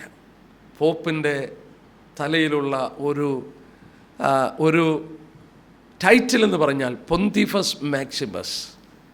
പൊന്തിഫസ് മാക്സിമസ് എന്ന വാക്കിൻ്റെ അർത്ഥം chief bridge builder between death and living. മരിച്ചവർക്കും ജീവിച്ചവർക്കും തമ്മിൽ പാലം പണിയുന്നവനാണ് പൊന്തിഫസ് മാക്സിമസ് എന്നുള്ള പേര്. ആ പേര് അദ്ദേഹത്തിൻ്റെ തലക്കെട്ടാണ്. അത് ഒരു ജാതീയ തലക്കെട്ടായിരുന്നു. അദ്ദേഹത്തിന് ലഭിച്ചതാണ്. അതിൻ്റെ പശ്ചാത്തലത്തിലേക്ക് ഞാൻ പോകുന്നില്ല. എന്നാൽ ഈ വാക്യം നമ്മളെ പഠിപ്പിക്കുന്നു, ഒരിക്കലും സാധിക്കില്ല.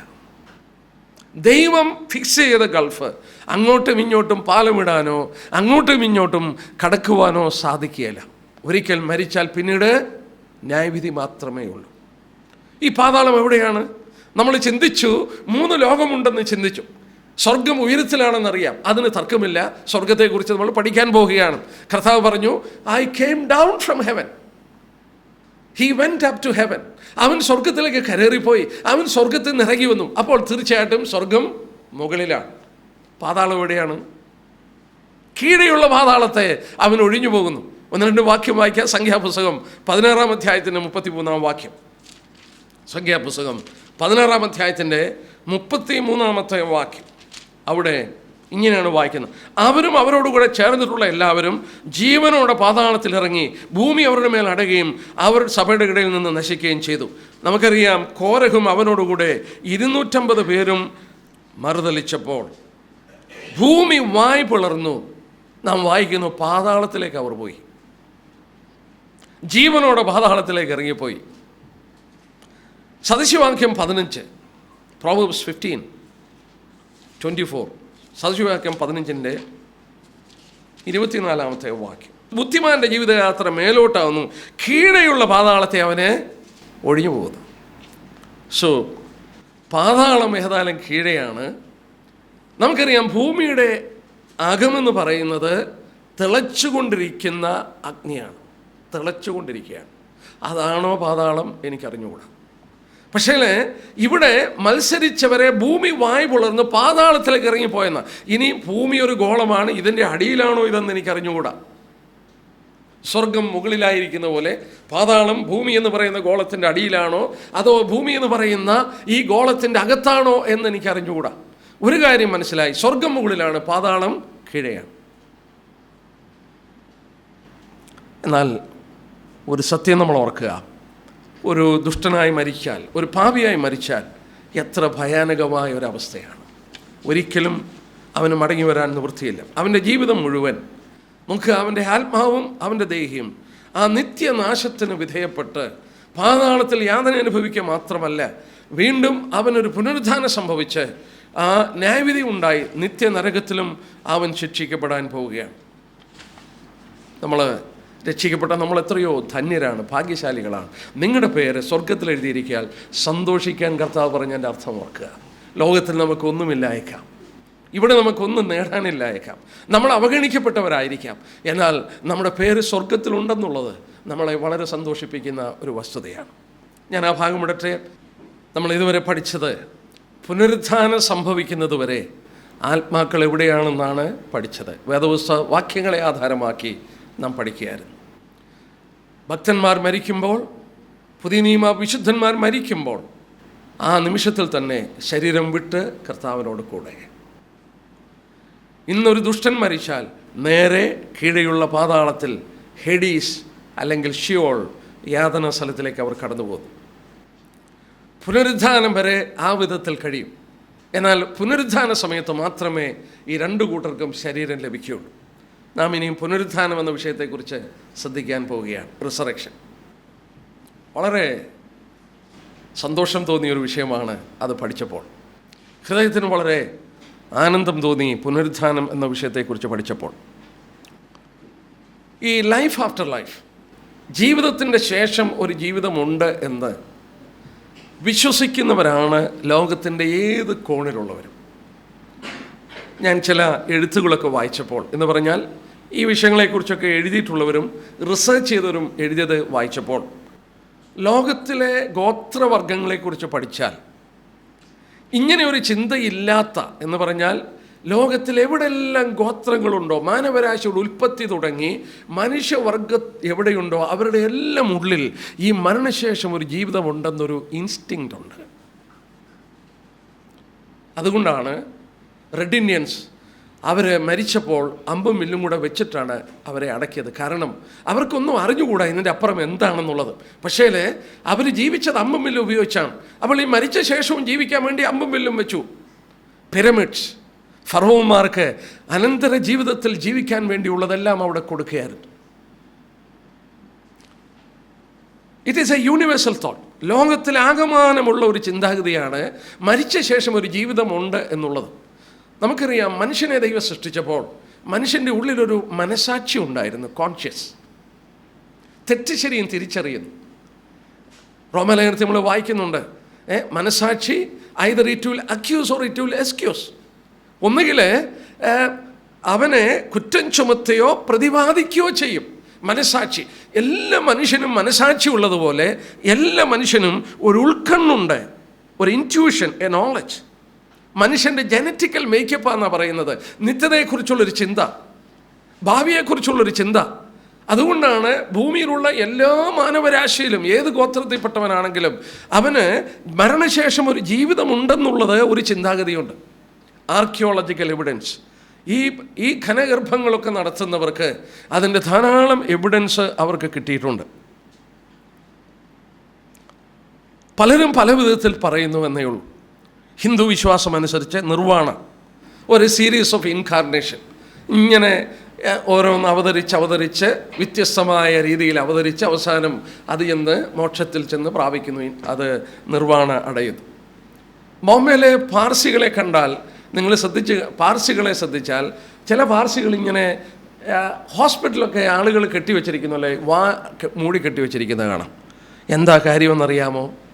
അവരുടെ പുനർജന്മത്തിൽ അവർ വിശ്വസിക്കുന്നുണ്ട്. ചിലപ്പം പൂർവ്വപിതാക്കന്മാർ ഈച്ച പോലെ വന്നിട്ട് അവരറിയാതെ വായിൽ ഈച്ച പോകരുത്, വല്യപ്പനെ വിഴുങ്ങിപ്പോകരുത്, അതിനാണ് വായി ഇങ്ങനെ മൂടിക്കെട്ടിയിരിക്കുന്നത് പാർസികൾ.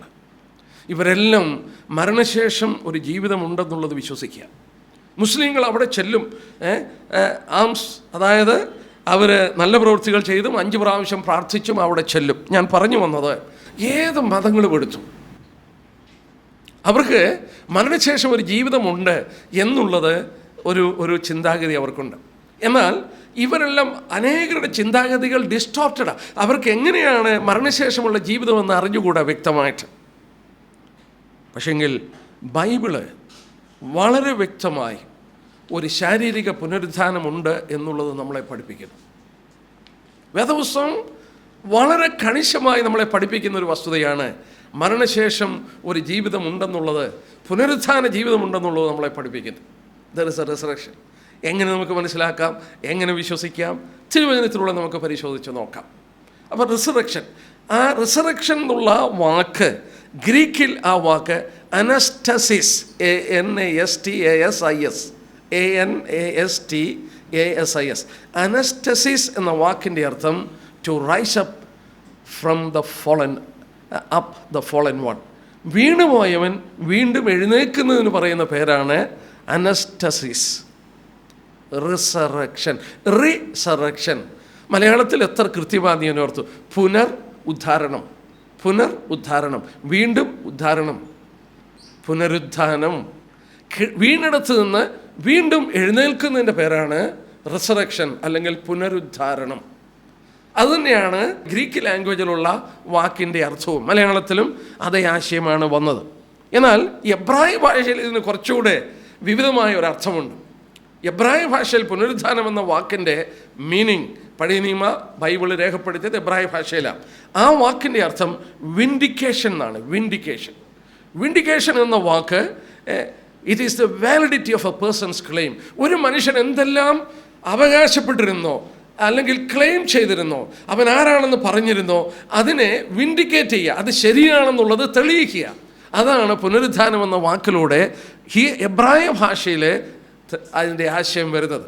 ആ വാക്കിൻ്റെ അർത്ഥം മാത്രം മനസ്സിലായപ്പോൾ എനിക്ക് ഒത്തിരി സന്തോഷം തോന്നി. കാരണം നമ്മുടെ കർത്താവിനോടുള്ള ബന്ധത്തിൽ മാത്രം നമുക്കൊന്ന് ശ്രദ്ധിച്ചു നോക്കാം. ഈ ക്രിസ്തുവിൻ്റെ പുനരുദ്ധാനം, പഴയ നിയമ ഏടുകളിൽ 2 വാക്യങ്ങൾ കർത്താവിൻ്റെ പുനരുദ്ധാനത്തെക്കുറിച്ച് പറയുന്നുണ്ട്. നമ്മൾ വായിച്ചതാണെങ്കിൽ ഒരിക്കൽ കൂടെ വായിക്കാം. സങ്കീർത്തനം 16:10 10ാമത്തെ വാക്യത്തിൽ അവിടെ നീ എൻ്റെ പ്രാണനെ പാതാളത്തിൽ വിടുകയില്ല, നിൻ്റെ പരിശുദ്ധനെ ദ്രവത്വം കാണുവാൻ സമ്മതിക്കയില്ല. അപ്പോൾ പുനരുദ്ധാനം പ്രാപിക്കുന്നില്ലെങ്കിൽ ശരീരം ദ്രവിച്ചു പോകും. 2 സങ്കീർത്തനം 49:15 സങ്കീർത്തനം 49:15 എങ്കിലും എൻ്റെ പ്രാണനെ ദൈവം പാതാളത്തിൻ്റെ അധികാരത്തിൽ നിന്ന് വീണ്ടെടുക്കും. കർത്താവ് മരിക്കുന്നു. ഓർക്കണം, Romans he was a condemned criminal. റോമാക്കാരുടെ കാഴ്ചപ്പാടിൽ അവൻ മറ്റൊരു കുറ്റവാളിയെ പോലെ ശിക്ഷിക്കപ്പെടേണ്ട ഒരു കുറ്റവാളി. യഹൂദന്മാരുടെ കാഴ്ചപ്പാടിൽ ഹീസ് എ ബ്ലാസ്ഫമർ, ദൈവദൂഷണം പറഞ്ഞവനാണ്. എന്നാൽ ഓർക്കണം, അവനെ മരിച്ചു, അവൻ്റെ ശരീരത്തിന് ദ്രവത്വം കാണുവാൻ ദൈവം അനുവദിച്ചില്ല. അരിമത്തിലെ യോസഫിൻ്റെ കല്ലറയിൽ അവനെ അടക്കി. നമ്മൾ ഓർക്കണം, എന്ത് സംഭവിച്ചു ആ ശരീരത്തിന്? ആ ശരീരത്തിന് എന്ത് സംഭവിച്ചു? ആ ശരീരം ദൈവം ആ കല്ലറയിൽ നിന്ന് ഉയർപ്പിക്കുകയാണ്. നമുക്ക് റോമലേഖനം 1-ാം അധ്യായത്തിൻ്റെ 4-ാം വാക്യം നോക്കാം. എത്രയോ അനുഗ്രഹിക്കപ്പെട്ടൊരു വാക്യമാണ്. അതാണ് പുനരുദ്ധാനം എന്ന വാക്കിൻ്റെ എബ്രായ ഭാഷയുടെ ശരിക്കുള്ള അർത്ഥം. റോമലേഖനം 1-ാം അധ്യായം അതിൻ്റെ 4-ാമത്തെ വാക്യം നോക്കിയാട്ടെ. Romance chapter 1:4. അത് മലയാളത്തിൽ 5 വരും. ജഡം സംബന്ധിച്ച് ദാവീദിൻ്റെ സന്തതിയിൽ നിന്ന് ജനിച്ച് മരിച്ചിട്ട് ഉയർത്തെഴുന്നേൽക്കിയാൽ വിശുദ്ധിയുടെ ആത്മാവ് സംബന്ധിച്ച് ദൈവപുത്രൻ എന്ന ശക്തിയോടെ നിർണ്ണയിക്കപ്പെടുകയും ചെയ്തു. Declared as the son of God. Vindication. അവൻ മരിച്ചുയർക്കയാൽ വിശുദ്ധിയുടെ ആത്മാവ് സംബന്ധിച്ച് ദൈവപുത്രൻ എന്ന ശക്തിയോടെ നിർണയിച്ചു. അവൻ ക്ലെയിം ചെയ്തതെല്ലാം സത്യമാണെന്ന് തെളിയിച്ചു. അവനെ മരിച്ചവരിൽ നിന്ന് ഉയർപ്പിച്ചപ്പോൾ നമ്മൾ വായിച്ച ഈ പ്രവചനങ്ങളൊക്കെ നിവർത്തിക്കുകയാണ്. ദ്രവത്വം കാണുവാൻ ദൈവം അനുവദിച്ചില്ല. പ്രാണനെ പാതാളത്തിൽ നിന്ന് വീണ്ടെടുത്തു. അവൻ്റെ ശരീരത്തിനും ആത്മാവിനും എന്ത് സംഭവിക്കുമെന്ന് പഴയ നിയമത്തിൽ പറഞ്ഞു. അത് രണ്ടും കർത്താവിൻ്റെ പുനരുദ്ധാനത്തിൽ സംഭവിക്കുകയാണ്. ആ പുനരുദ്ധാനം സംഭവിച്ചപ്പോൾ നമ്മൾ ഓർക്കണം, കർത്താവ് എന്തെല്ലാം ക്ലെയിം ചെയ്തോ അതെല്ലാം വിൻഡിക്കേറ്റ് ചെയ്യുകയായിരുന്നു. ദാറ്റ് ഈസ് ട്രൂ എന്നുള്ളത് തെളിയിക്കുകയായിരുന്നു. ഇത് ക്രിസ്ത്യ വിശ്വാസത്തിൻ്റെ കോർണർ സ്റ്റോണാണ്. Corner stone.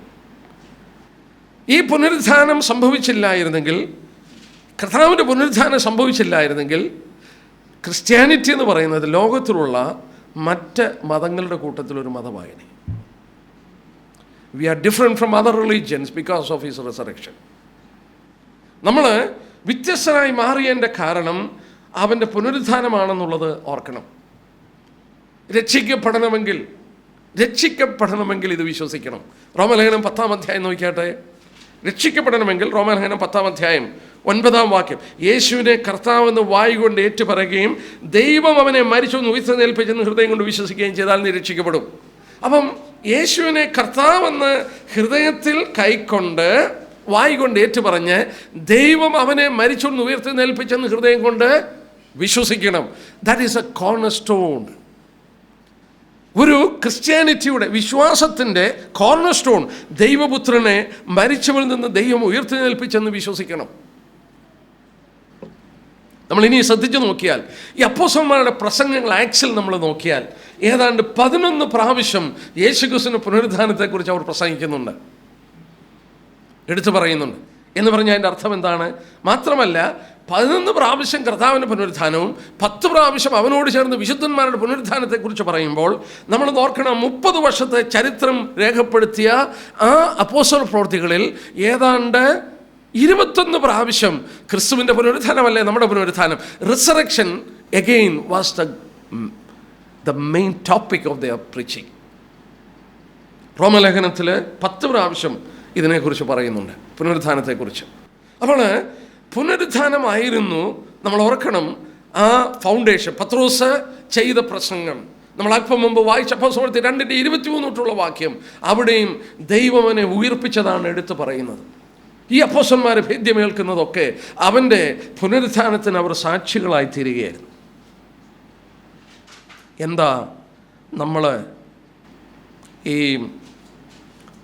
ആഴ്ചവട്ടത്തിൻ്റെ 1-ാം ദിവസം ആരാധിക്കാൻ കൂടി വരുന്നത്? ആഴ്ചവട്ടത്തിൻ്റെ 1-ാം ദിവസം നമ്മളെന്താ കൂടി വരുന്നത്?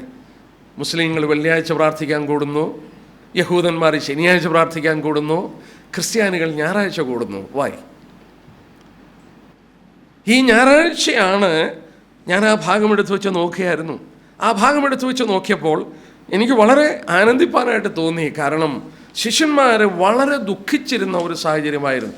ആ ദുഃഖം മാറിയിട്ട് അവരേറ്റവും സന്തോഷിച്ച സമയം ഈ കർത്താവിൻ്റെ പുനരുത്ഥാനത്തിൻ്റെ സമയം, അവൻ ജീവിക്കുന്നു എന്നുള്ളത് അവർ കണ്ടപ്പോഴാണ്. ആനന്ദം കൊണ്ട് അവർ മതിമറന്ന സന്ദർഭമാണ്. അത് വചനത്തിൽ നമ്മൾ പ്രത്യേകം കാണുന്നുണ്ട്. നമുക്ക് ചില കാര്യങ്ങൾ അതുള്ള ബന്ധത്തിൽ നോക്കാം. ആഴ്ചവട്ടത്തിന് 1-ാം ദിവസം കൂടി വന്നു, ഞാൻ ആ ഭാഗത്തിലേക്ക് കടന്നു വരാം. എന്നാൽ ഈ പുനരുത്ഥാനത്തോടുള്ള ബന്ധത്തിൽ 1-2 കാര്യങ്ങൾ ഞാൻ ഓർപ്പിക്കട്ടെ. 1 കൊരിന്ത്യർ 15:20 അറിയാവുന്നതാണ്. എന്നാൽ പുനരുത്ഥാനത്തോടുള്ള ബന്ധത്തിൽ ഒന്ന് ഓർപ്പിച്ച് കടന്നു പോകാം. ഞാൻ നേരത്തെ ഓർപ്പിച്ചു, 1 കൊരിന്ത്യർ 15-ാം അധ്യായം പുനരുത്ഥാന അധ്യായമാണ്. ആ 15-ാം അധ്യായത്തിൻ്റെ 20-ാം വാക്യം, എന്നാൽ ക്രിസ്തു നിദ്ര കൊണ്ടവരിൽ ആദ്യ ഫലമായി മരിച്ചവരിൽ നിന്ന് ഉയർത്തെഴുന്നേറ്റിരിക്കുന്നു. അവൻ മരിച്ചവരുടെ നിന്ന് ആദ്യ ഫലമായി പുനരുത്ഥാനം പ്രാപിച്ചിരിക്കുന്നു. ലേവ്യപുസ്തകം 23:9-14 വരെ വായിക്കുന്നില്ല. ലേവ്യപുസ്തകം 23:9-14 വരെ ആദ്യ ഫല കറ്റ എന്താണെന്നുള്ളത് അവിടെ പറയുന്നുണ്ട്. ആ വാക്കാണ് എടുത്ത് ഇവിടെ ഉപയോഗിക്കുന്നത്. യഹൂദന് കൊടുത്തൊരു പ്രമാണമുണ്ടായിരുന്നു. There was a law. എന്താണ് ആ ലോയെ? വയൽ വിളഞ്ഞു കിടക്കുമ്പോൾ, കൊയ്യുവാനായിട്ടെല്ലാം ഒരുങ്ങിക്കിടക്കുമ്പോൾ, വിളഞ്ഞു കിടക്കുമ്പോൾ ആദ്യത്തെ ഒരു കറ്റ മുറിച്ചെടുത്ത് പുരോഹിതൻ്റെ കയ്യിൽ കൊടുക്കണം. പുരോഹിതന് ദേവാലയത്തിൽ കൊണ്ടുവന്ന് ഇങ്ങനെ നീരാജനം ചെയ്യണം, ദൈവത്തിൻ്റെ സന്നിധിയിൽ നീരാജനം ചെയ്യണം. ആ ഒരു കറ്റ അവിടെ നീരാജനം ചെയ്യുമ്പോൾ അവനവിടെ പ്രഖ്യാപിക്കുന്നത് ദൈവത്തിൻ്റെ അവകാശം സ്ഥാപിക്കുക മാത്രമല്ല, ഈ കറ്റ കൊയ്യുവാനുള്ള കറ്റയുടെ ആദ്യത്തെ സാമ്പിളാണ്. ഇതിൻ്റെ പുറകെ ധാരാളം കൊയ്യാൻ കിടക്കുകയാണ്. എന്ന് പറഞ്ഞാൽ ക്രിസ്തു മരിച്ചവരിൽ നിന്ന് ആദ്യ ഫലമായി പുനരുത്ഥാനം പ്രാപിച്ചു എന്നുള്ളത് കൊണ്ട് നമ്മുടെ പുനരുത്ഥാനം പുറകെ ഉണ്ടെന്നുള്ളതിൻ്റെ ഉറപ്പ് തരികയാണ്. നമുക്ക് ഉറപ്പ് തരികയാണ്. ഈ ഭാഗം താഴോട്ട് വായിച്ചാൽ ഓരോരുത്തൻ 23-ാം ഓരോരുത്തൻ താൻ്റെ നിരയിലാണ്. ആദ്യ ഫലം ക്രിസ്തു, പിന്നെ ക്രിസ്തുനുള്ളവർ. ഓരോരുത്തൻ താൻ്റെ നിര, every man in his own order. അപ്പം കർത്താവിൻ്റെ പുനരുത്ഥാനം നമ്മുടെ പുനരുത്ഥാനത്തിന് ഉറപ്പ് തന്നു. പുനരുത്ഥാനത്തിനൊരു ഓർഡർ ഉണ്ടായി. അപ്പം ക്രിസ്തുവിൻ്റെ പുനരുത്ഥാനം നാം പുനരുത്ഥാനം പ്രാപിക്കുമെന്നുള്ളതിൻ്റെ ഉറപ്പായി. 2, ക്രിസ്തുവിൻ്റെ പുനരുത്ഥാനം മറ്റൊരു അനുഗ്രഹം നമുക്ക് കൊണ്ടു തന്നു. എബ്രായലേഖനം എടുക്കാം. ഇത് ഹൃദയത്തെ വളരെ ആനന്ദിപ്പിക്കേണ്ട മറ്റൊരു വസ്തുതയാണ് ക്രിസ്തുവിൻ്റെ പുനരുത്ഥാനം. അതായത് യേശു ക്രിസ്തു ഈ ഭൂമിയിലായിരുന്നപ്പോൾ അവൻ പുരോഹിതനല്ലായിരുന്നു. ഒരിക്കൽ പോലും പുരോഹിതനായി ശുശ്രൂഷിപ്പാൻ അവൻ ദേവാലയത്തിൽ പോയിട്ടില്ല. അവൻ്റെ നിൽപ്പ് ദേവാലയത്തിൻ്റെ പുറത്താണ്, ശലോമോൻ്റെ മണ്ഡപത്തിലാണ്. വിശുദ്ധ സ്ഥലത്തോ അതിവിശുദ്ധ സ്ഥലത്തോ അവന് പ്രവേശനം ഇല്ല. അത് പുരോഹിതന്മാർക്കാണ്. എബ്രായലേഖനം 7-ാം അധ്യായത്തിൽ 14-ാം വാക്യം നമ്മൾ വായിക്കുമ്പോൾ അവിടെ ഇങ്ങനെ വായിക്കുന്നു: യഹൂദയിൽ നിന്ന് നമ്മുടെ കർത്താവ് ഉദിച്ചെന്ന് സ്പഷ്ടമല്ലോ, ആ ഗോത്രത്തോട് മോശ പൗരോഹിത്യം സംബന്ധിച്ച് ഒന്നും കൽപ്പിച്ചിട്ടില്ല. കർത്താവ് ജനിച്ചത് യഹൂദ ഗോത്രത്തിലാണ്. ലേവി ഗോത്രക്കാരാണ് പുരോഹിതന്മാർ. അപ്പോൾ കർത്താവ് പൗരോഹിത്യവുമായിട്ടൊരു ബന്ധമില്ല. അടുത്ത വാക്യം 8-ാം അധ്യായം, അതിന് 3-4 വാക്യം: ഏത് മഹാപുരോഹിതനും വഴിപാട് യാഗം അർപ്പിപ്പാൻ നിയമിക്കപ്പെടുന്നു. ആകയാൽ അർപ്പിപ്പാൻ ഇവനും വല്ലതും വേണം. അവൻ ഭൂമിയിലായിരുന്നുവെങ്കിൽ പുരോഹിതനാകെയില്ലായിരുന്നു. ആ വാക്ക് കണ്ടോ?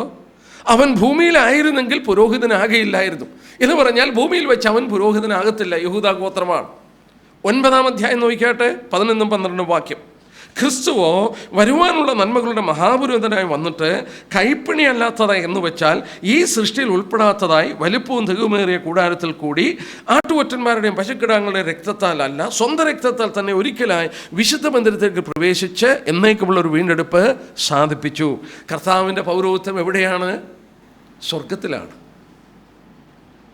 സ്വർഗത്തിലാണ്. അവൻ സ്വർഗത്തിലേക്ക് പ്രവേശിച്ചു.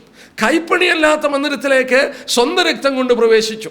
കർത്താവിൻ്റെ മഹാപൗരോഹിത്യ ശുശ്രൂഷ ആരംഭിക്കുന്നത് ഇവിടെയാണ്. സഹോദരന്മാരെ, ആരുടെ മഹാപുരോഹിതനാണ്? ഞാനിത് ഡീറ്റെയിൽ ആയിട്ട് എടുത്തിട്ടുണ്ട്. ഇസ്രായേലിൻ്റെ മഹാപുരോഹിതൻ ദേവാലയത്തിൽ ദൈവസന്നിധിയിൽ നിൽക്കുമ്പോൾ അവൻ്റെ മാർവിൽ 12 കല്ലിൽ അവരുടെ പേരുണ്ട്. അവൻ്റെ 2 തോളിൽ 2 ഒറിക് സ്റ്റോൺസിൽ അവരുടെ പേരുണ്ട്. ഈ മഹാപുരോഹിതൻ അവിടെ നിന്ന് ശുശ്രൂഷിക്കുന്നത് തൻ്റെ ജനത്തിന് വേണ്ടിയാണ്. അവൻ്റെ മാർവിലും തോളിലും അവരുടെ പേര് വഹിച്ചുകൊണ്ട് അവർക്ക് വേണ്ടി ശുശ്രൂഷിക്കുകയാണ്. ഞാനിങ്ങനെ പറയട്ടെ, മഹാപുരോഹിതൻ ഒരിക്കലും മറ്റുള്ളവർ രക്ഷിക്കപ്പെടാൻ പ്രാർത്ഥിക്കുന്നില്ല. പാപികൾ രക്ഷിക്കപ്പെടാൻ പ്രാർത്ഥിക്കുന്നില്ല. മഹാപുരോഹിതൻ അവൻ പ്രതികരിക്കുന്ന ജനത്തിന് വേണ്ടി പ്രാർത്ഥിക്കുന്നു. എന്തൊരു ആശ്വാസമാണെന്ന് ഓർത്താട്ടെ. ഈ കർത്താവ് നമുക്ക് വേണ്ടി സ്വർഗത്തിൽ പ്രവേശിച്ചു. 7-ാം അധ്യായത്തിൻ്റെ 25-ാം വാക്യം നോക്കിയാട്ടെ. 7-ാമത്തെ എബ്രായലേഖനം 7:25: അതുകൊണ്ട് താൻ മുഖാന്തരം ദൈവത്തോട് അടുക്കുന്നവർക്ക് വേണ്ടി പക്ഷപാതം ചെയ്യുവാൻ സദാ ജീവിക്കുന്നവനാകയാൽ അവരെ പൂർണ്ണമായി രക്ഷിപ്പാൻ അവൻ പ്രാപ്തനാകുന്നു. He is able to save them to the uttermost. ഒരു അണുവളവ് സംശയിക്കേണ്ട ആവശ്യമില്ല.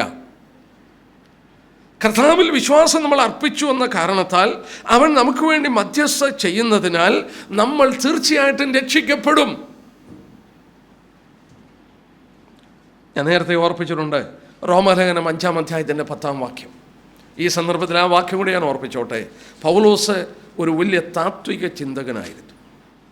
തൻ്റെ താത്വിക ചിന്തയിൽ, ഫിലോസഫിക്കൽ ആർഗ്യുമെൻറ്റിൽ താൻ കൊണ്ടുവരുന്ന ചിന്താഗതി ഇത് തന്നെയാണ്. 5:10: ശത്രുക്കളായിരിക്കുമ്പോൾ തന്നെ നമുക്കവൻ്റെ പുത്രൻ്റെ മരണത്താൽ ദൈവത്തോട് നിരപ്പ് വന്നു എങ്കിൽ നിരന്ന ശേഷം നാം അവൻ്റെ ജീവനാൽ എത്രയധികമായി രക്ഷിക്കപ്പെടും. ഒരിക്കൽ നമ്മൾ ശത്രുക്കളായിരുന്നു, ഇന്ന് നമ്മൾ മിത്രങ്ങളായി. ഒരിക്കൽ അവൻ്റെ മരണത്താൽ നമുക്ക് നിരപ്പ് ലഭിച്ചു, ഇന്ന് മരണത്താലല്ല അവൻ ജീവിക്കുന്നത് കൊണ്ട് നാം എത്രയധികമായി രക്ഷിക്കപ്പെടും. നാം ഇന്ന് ശത്രുക്കളല്ല, നാം ഇന്ന് മിത്രങ്ങളായി, നാം ദൈവത്തിന് നിരപ്പ് പ്രാപിച്ചു. 2, ഇന്ന് അവൻ ആരാണ്? ഇന്ന് അവൻ ജീവിക്കുകയാണ് നമുക്ക് വേണ്ടി. അവൻ ജീവിക്കുന്നത് കൊണ്ട് എത്ര അധികമായി രക്ഷിക്കപ്പെടും. How much more shall we be saved? രക്ഷയുടെ ഉറപ്പും ഭദ്രതയും തരികയാണ്. അതാണ് എബ്രായർ 7:25 വായിച്ചത്. താൻ മുഖാന്തരം ദൈവത്തോട് അടുക്കുന്നവരെ പൂർണ്ണമായി രക്ഷിപ്പാൻ അവൻ പ്രാപ്തനാണ്. ഒരു കാരണവശാലും സംശയിക്കരുത്. അത് സംശയിച്ചാൽ കർത്താവിൻ്റെ ശുശ്രൂഷയെ നമ്മൾ വില കുറച്ച് കാണുകയാണ്. നമ്മളത് ഒരിക്കലും പാടില്ല. 3-ാമത് നമ്മൾ ഓർക്കണം, ഈ പുനരുദ്ധാനം ശിഷ്യന്മാർക്ക് വലിയ സന്തോഷത്തിൻ്റെ സമയമായിരുന്നു. ഗ്രേറ്റ് ജോയ്. നമുക്കും സന്തോഷത്തിന് കാരണം അതാണ്. ഞാൻ 1-2 ഭാഗം ഒന്ന് ശ്രദ്ധിക്കാം. ആ ഭാഗം എന്നെ ചിന്തിപ്പിച്ചതുകൊണ്ട് ഞാൻ ആ ഭാഗം ഒന്ന് പറഞ്ഞോട്ടെ. യോഹന്നാന്റെ സുവിശേഷം 13:21. യോഹന്നാന്റെ സുവിശേഷത്തിൽ തന്നെ 2-3 വാക്യം നോക്കാം. ആ ക്രൂശ് മരണത്തോടുള്ള ബന്ധത്തിൽ ഞാൻ ഇങ്ങനെ ഇരുന്ന് ധ്യാനിച്ചപ്പോൾ മനസ്സിലായത് ചിലത് കുറിച്ച് ഞാൻ വെച്ചതാണ്. 13-ാം അധ്യായത്തിൻ്റെ 21-ാം വാക്യം. അവിടെ ഇങ്ങനെയാണ് വായിക്കുന്നത്, 13-21. ഇത് പറഞ്ഞിട്ട് യേശു ഉള്ളം കലങ്ങി. ആമീൻ ആമീൻ, ഞാൻ നിങ്ങളോട് പറയുന്നു, നിങ്ങളിൽ ഒരുത്തൻ എന്നെ കാണിച്ചു കൊടുക്കും എന്ന് സാക്ഷീകരിച്ച് പറഞ്ഞു. യേശു ഉള്ളം കലങ്ങി. 14-1. നിങ്ങളുടെ ഹൃദയം കലങ്ങിപ്പോകരുത്. യേശുവിൻ്റെ ഉള്ളം കലങ്ങി, ശിഷ്യന്മാരുടെ ഉള്ളം കലങ്ങുന്നത് കൊണ്ടാണ് കലങ്ങിപ്പോകരുത്. 20-11 നോക്കിയാട്ടെ. 20-ാം അധ്യായത്തിൻ്റെ 11-ാം വാക്യം. 20-11 വായിക്കുന്നു, മറിയ കല്ലറയ്ക്കൽ പുറത്ത് കരഞ്ഞുകൊണ്ട് നിന്നു. അവൻ്റെ ഉള്ളം കലങ്ങി. ശിഷ്യന്മാരോട് പറഞ്ഞു, നിങ്ങളുടെ ഉള്ളം കലങ്ങരുത്. മറിയ കല്ലറയ്ക്കൽ കരഞ്ഞുകൊണ്ട് നിൽക്കുകയാണ്. അവരുടെ ആശകൾ മുഴുവൻ നശിച്ചു. മത്തായി 26-22 വാക്യം. അവിടെ ഇങ്ങനെ വായിക്കുന്നു, അപ്പോൾ അവർ അത്യന്തം ദുഃഖിച്ചു. ഞാനോ കർത്താവേ എന്ന് ഓരോരുത്തൻ പറഞ്ഞു തുടങ്ങി. ക്രൂശീകരണത്തോടുള്ള ബന്ധത്തിൽ ശിഷ്യന്മാർ ഞാനോ എന്ന് പറഞ്ഞ് അവൻ അത്യന്തം ദുഃഖിക്കുകയാണ്. ശിഷ്യന്മാർ ദുഃഖിക്കുന്നു, മറിയ കരയുന്നു, കർത്താവിൻ്റെ ഉള്ളം ദുഃഖിക്കുന്നു, അവരുടെ ഹൃദയം കലങ്ങരുതെന്ന് പറയുന്നു. ഒരു സോബർ, ഒരു എന്താ പറയേണ്ടത്, ഒരു സോംബർ, എല്ലാം ഒരു ദുഃഖത്തിൻ്റെ ഒരു പ്രതീകമായി മാറിയ ക്രൂശുമരണത്തോടുള്ള ബന്ധത്തിൽ. 28-ാം അധ്യായം, കർത്താവിൻ്റെ പുനരുത്ഥാന സമയം. 28-ാം അധ്യായം. അപ്പോഴാണ് അതിൻ്റെ ആശയം എനിക്ക് കുറച്ചുകൂടെ മനസ്സിലാകാൻ സാധിച്ചത്. 28-ാം അധ്യായത്തിൻ്റെ 8-ാം വാക്യം. അങ്ങനെ അവർ വേഗത്തിൽ ഭയത്തോടും മഹാസന്തോഷത്തോടും കൂടെ കല്ലറ വിട്ട് അവൻ്റെ ശിഷ്യന്മാരോട് അറിയിപ്പാൻ ഓടിപ്പോയി. ആ വാക്ക് നോക്കിയാട്ടെ, ഗ്രേറ്റ് ജോയ്. അവൻ ജീവിക്കുന്നു എന്നുള്ളവർ കണ്ടപ്പോൾ പരിശുദ്ധാത്മാവ് രേഖപ്പെടുത്തി വെച്ചിരിക്കുകയാണ്, ഗ്രേറ്റ് ജോയ്. അത്യന്തമായി സന്തോഷിച്ചു. ഞാൻ എൻ്റെ മനസ്സിൽ ചിലപ്പോൾ ഇരുന്ന് ഓർക്കാറുണ്ട് ആ ശിഷ്യന്മാരുടെ ആ നിമിഷത്തിലെ ആവേശം ഞാൻ ഓർത്തു പോകാറുണ്ട്. ഒന്ന് ഓർത്തു നോക്കി, അവരുടെ ആശകളൊക്കെ നശിച്ച് അവരെല്ലാം ദുഃഖിച്ചും ഭാരപ്പെട്ടും നിരാശപ്പെട്ടും ഒക്കെ ഇരിക്കുന്ന സന്ദർഭത്തിൽ നോക്കുക, അവരുടെ കർത്താവ് ജീവിക്കുന്നെന്ന് കണ്ടു. പുനരുദ്ധാനം പ്രാപിച്ചവർ കണ്ടപ്പോൾ അവർ കടക്കാൻ കഴിഞ്ഞില്ല. ഇവിടെ നമ്മൾ വായിക്കുന്നു, മഹാസന്തോഷം കൊണ്ട് അവർ കല്ലറ വിട്ടിട്ട് ശിഷ്യന്മാരെ അറിയിപ്പാൻ ഓടിപ്പോവുകയാണ്. There was great joy. നമ്മൾ ഓർക്കണം, redemption always leads to rejoicing. വീണ്ടെടുപ്പ് എപ്പോഴും സന്തോഷത്തിലേക്ക് നയിക്കും. നമ്മൾ അടിമകളായി കിടക്കുന്ന യഹൂദനെ വിടുവിക്കാൻ മോശ മുഖാന്തരം പറയുന്നത് എന്താണ്? പുറപ്പാട് 5:1 അവിടെ വായിക്കുന്നത് എന്താണ്? മരുഭൂമിയിൽ എനിക്ക് ഉത്സവം ആചരിപ്പാൻ എൻ്റെ ജനത്തെ വിട്ടയക്കുക. ഉത്സവം സന്തോഷമാണ്. Redemption lead to rejoice. അവരെ വിട്ടപ്പോൾ നമ്മൾ വായിക്കുന്നുണ്ട്, പുറപ്പാട് 15 അവരെ അപ്പുറം കടന്നിട്ട് തപ്പെടുത്ത് നൃത്തം ചെയ്ത് ദൈവത്തിന് പാട്ടുപാടുവാൻ തുടങ്ങി. നമ്മുടെ ജീവിതത്തിൻ്റെ ഒരു പുതിയ അധ്യായം തരികയായിരുന്നു. എമൗസിലേക്ക് പോയി ശിഷ്യന്മാർ നിരാശരായി. ലൂക്കോസ് 24:13 വാക്യം നമുക്കറിയാം, അവനാണത് എന്നവർക്ക് മനസ്സിലായി. അവൻ പുനരുദ്ധാനം പ്രാപിച്ചെന്ന് മനസ്സിലായി. അവർ സ്തബ്ധരായിപ്പോയി. ആനന്ദം കൊണ്ട് അവർ ഓടുകയാണ്. നാം നേരത്തെ ചിന്തിച്ചു, യെരുശലേമിൽ നിന്ന് 7 മൈൽ ദൂരത്തോട്ടാണ് എമൗസ്. അവരത്രയും നടന്നു പോയിട്ട് അവർ തിരിച്ചോടിപ്പോവുകയാണ്. 7 മൈൽ, 14 മൈൽ ഓടുകയാണ്. സന്തോഷം. അവരുടെ കർത്താവ് ജീവിക്കുന്നു. വീണ്ടും നമ്മൾ യാക്കോബിനെ കുറിച്ച് വായിക്കുന്നു. ഉൽപ്പത്തി പുസ്തകം 45-ാം അധ്യായം അതിൻ്റെ 26 തൊട്ടുള്ള വാക്യം വായിച്ചാൽ അവിടെ വായിക്കുന്നുണ്ട്, the spirit of Jacob the father revived. Joseph ജീവിക്കുന്നെന്ന് കേട്ടപ്പോൾ അവൻ്റെ ഉള്ളിൽ അവൻ്റെ സ്പിരിറ്റ് റിവൈവ് ആയെന്ന. 20 വർഷമായി താൻ ഏറ്റവും സ്നേഹിച്ച പുത്രൻ ജോസഫിനെ മൃഗം കടിച്ചു കീറി തിന്നുവെന്ന് കരുതി അവൻ്റെ ചോരയിൽ മുഖ്യ അങ്കി കണ്ട് അത് വിശ്വസിച്ച് യാക്കോബ് ദുഃഖത്തോടിരിക്കുകയാണ്. ഞാനും പാതാളത്തിൽ ദുഃഖത്തോട് ഇറങ്ങിപ്പോകേണ്ടി വരുമെന്ന് കരുതിയിരിക്കുകയാണ്. അപ്പോഴാണ് അറിയുന്നത് ജോസഫ് ജീവിക്കുന്നു. ആ യാക്കോബിൻ്റെ ഹൃദയത്തിൻ്റെ സന്തോഷം എന്തായിരുന്നു? ആ വൃദ്ധനായ മനുഷ്യന് ഒരു റിവൈവ് ഉണ്ടായി. സൗന്മാരെ, ഈ ശിഷ്യന്മാർ ആഴ്ചവട്ടത്തിൻ്റെ 1-ാം ദിവസം കൂടി വരാനായിട്ട് ആരംഭിച്ചു. അപ്പോസ്തലപ്രവൃത്തി 20-ാം അധ്യായം നോക്കിയാട്ടെ. Acts chapter 20. അപ്പോസ്തലപ്രവൃത്തി 20-ാം അധ്യായം 20-ാം അധ്യായത്തിൻ്റെ 7-ാം വാക്യം. ആഴ്ചവട്ടത്തിൻ്റെ 1-ാം ദിവസം ഞങ്ങൾ അപ്പം നുറുക്കുവാൻ കൂടി വന്നപ്പോൾ. ഈ ഭാഗം വളരെ പഠിക്കാൻ ഉള്ള ഒരു ഭാഗമാണ്. പൗലോസ് നമ്മൾ അതിൻ്റെ 6-ാം വാക്യത്തിൽ വായിക്കുന്നു, ഞങ്ങളോ പുളിപ്പില്ലാത്ത അപ്പത്തിൻ്റെ പെരുന്നാൾ കഴിഞ്ഞിട്ട് ഫിലിപ്പിയിൽ നിന്ന് കപ്പൽ കയറി 5 ദിവസം കൊണ്ട് ത്രോവാസിൽ അവരുടെ അടുക്കലെത്തി. 7 ദിവസം അവിടെ പാർത്തു. പൗലോസ് അവിടെ നിന്ന് പോകുവാൻ വളരെ ബന്ധപ്പെടുന്ന ഒരു സന്ദർഭമാണ്. താഴോട്ട് വായിച്ചാൽ അറിയാം, പെട്ടെന്ന് പോകുവാൻ ആഗ്രഹിച്ചു. പക്ഷേ പൗലോസ് അവിടെ എന്തിനാ 7 ദിവസം പാർത്തേ? ത്രോവാസിൽ വന്ന് 7 ദിവസം പാർത്തു. മറ്റതും കൊണ്ടല്ല, ആഴ്ചവട്ടത്തിന് 1-ാം ദിവസം അപ്പം നുറുക്കിയിട്ട് പോകാനാണ്. ആദിമ നൂറ്റാണ്ടിൻ്റെ സഭ നമ്മൾ ചിന്തിക്കുന്ന പോലെ ബൈബിൾ സ്റ്റഡിക്ക് വേണ്ടി ഒരു ദിവസം കൂടി, പ്രാർത്ഥിക്കാൻ ഒരു ദിവസം കൂടി, അങ്ങനെയല്ലായിരുന്നു അവരുടെ ബിഗിനിങ്ങിൽ. ഈ ഒരു ദിവസം, ആഴ്ചവട്ടത്തിന് 1-ാം ദിവസം മുഴുവൻ അവരെ ഡിവോട്ട് ചെയ്തിരുന്നു. അവിടെ അവർ കർത്താവിനെ ആരാധിച്ചും വേദപുസ്തകം പഠിച്ചും പ്രാർത്ഥിച്ചും ഒന്നിച്ച് പഠിച്ചും ആ ദിവസം മുഴുവൻ അങ്ങനെ ചെലവഴിച്ചിരുന്നു. അങ്ങനെ ഒരാഴ്ചവട്ടം ആദ്യം മുന്നോട്ട് വന്ന ഏറിയ പങ്കും അടിമകളും മറ്റുമാണ്. അവർക്ക് വിടുതലില്ല. ഞായറാഴ്ച ദിവസം അവർ കൂടി വരികയാണ്. ആഴ്ചവട്ടത്തിൻ്റെ 1-ാം ദിവസം ശനിയാഴ്ച വൈകിട്ട് അവർ കൂടുകയാണ് രാത്രിയിൽ.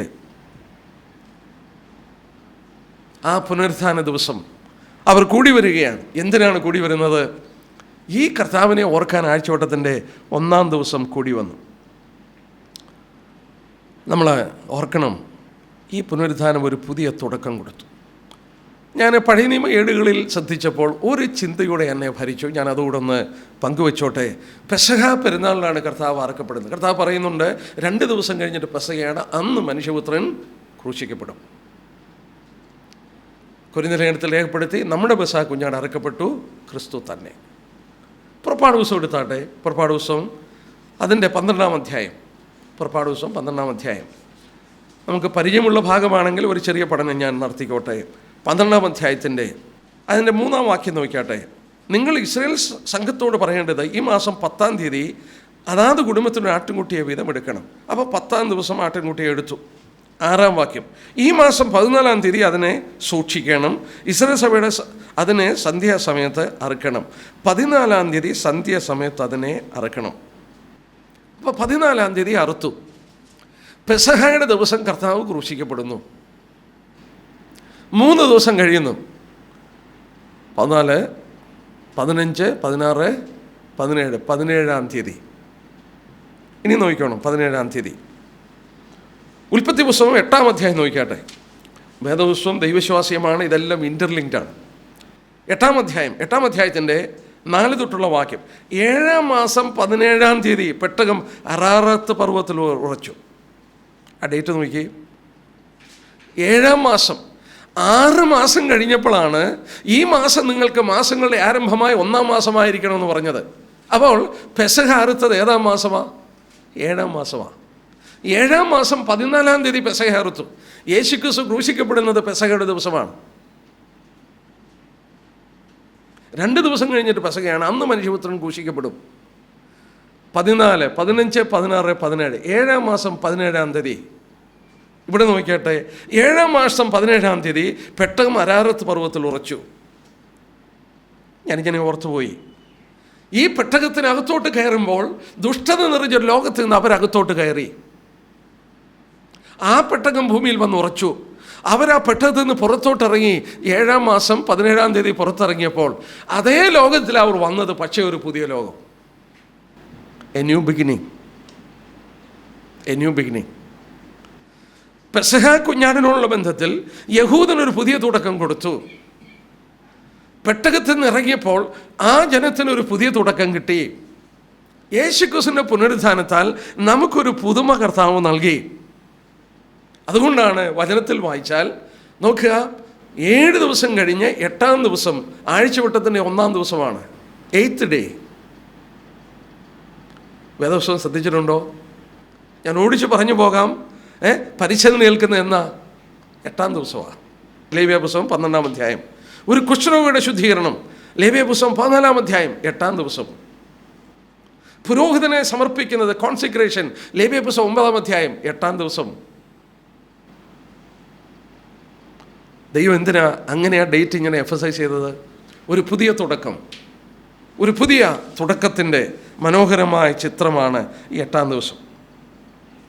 ഒരു കാര്യം കൂടി ഞാൻ ഓർപ്പിച്ചോട്ടെ.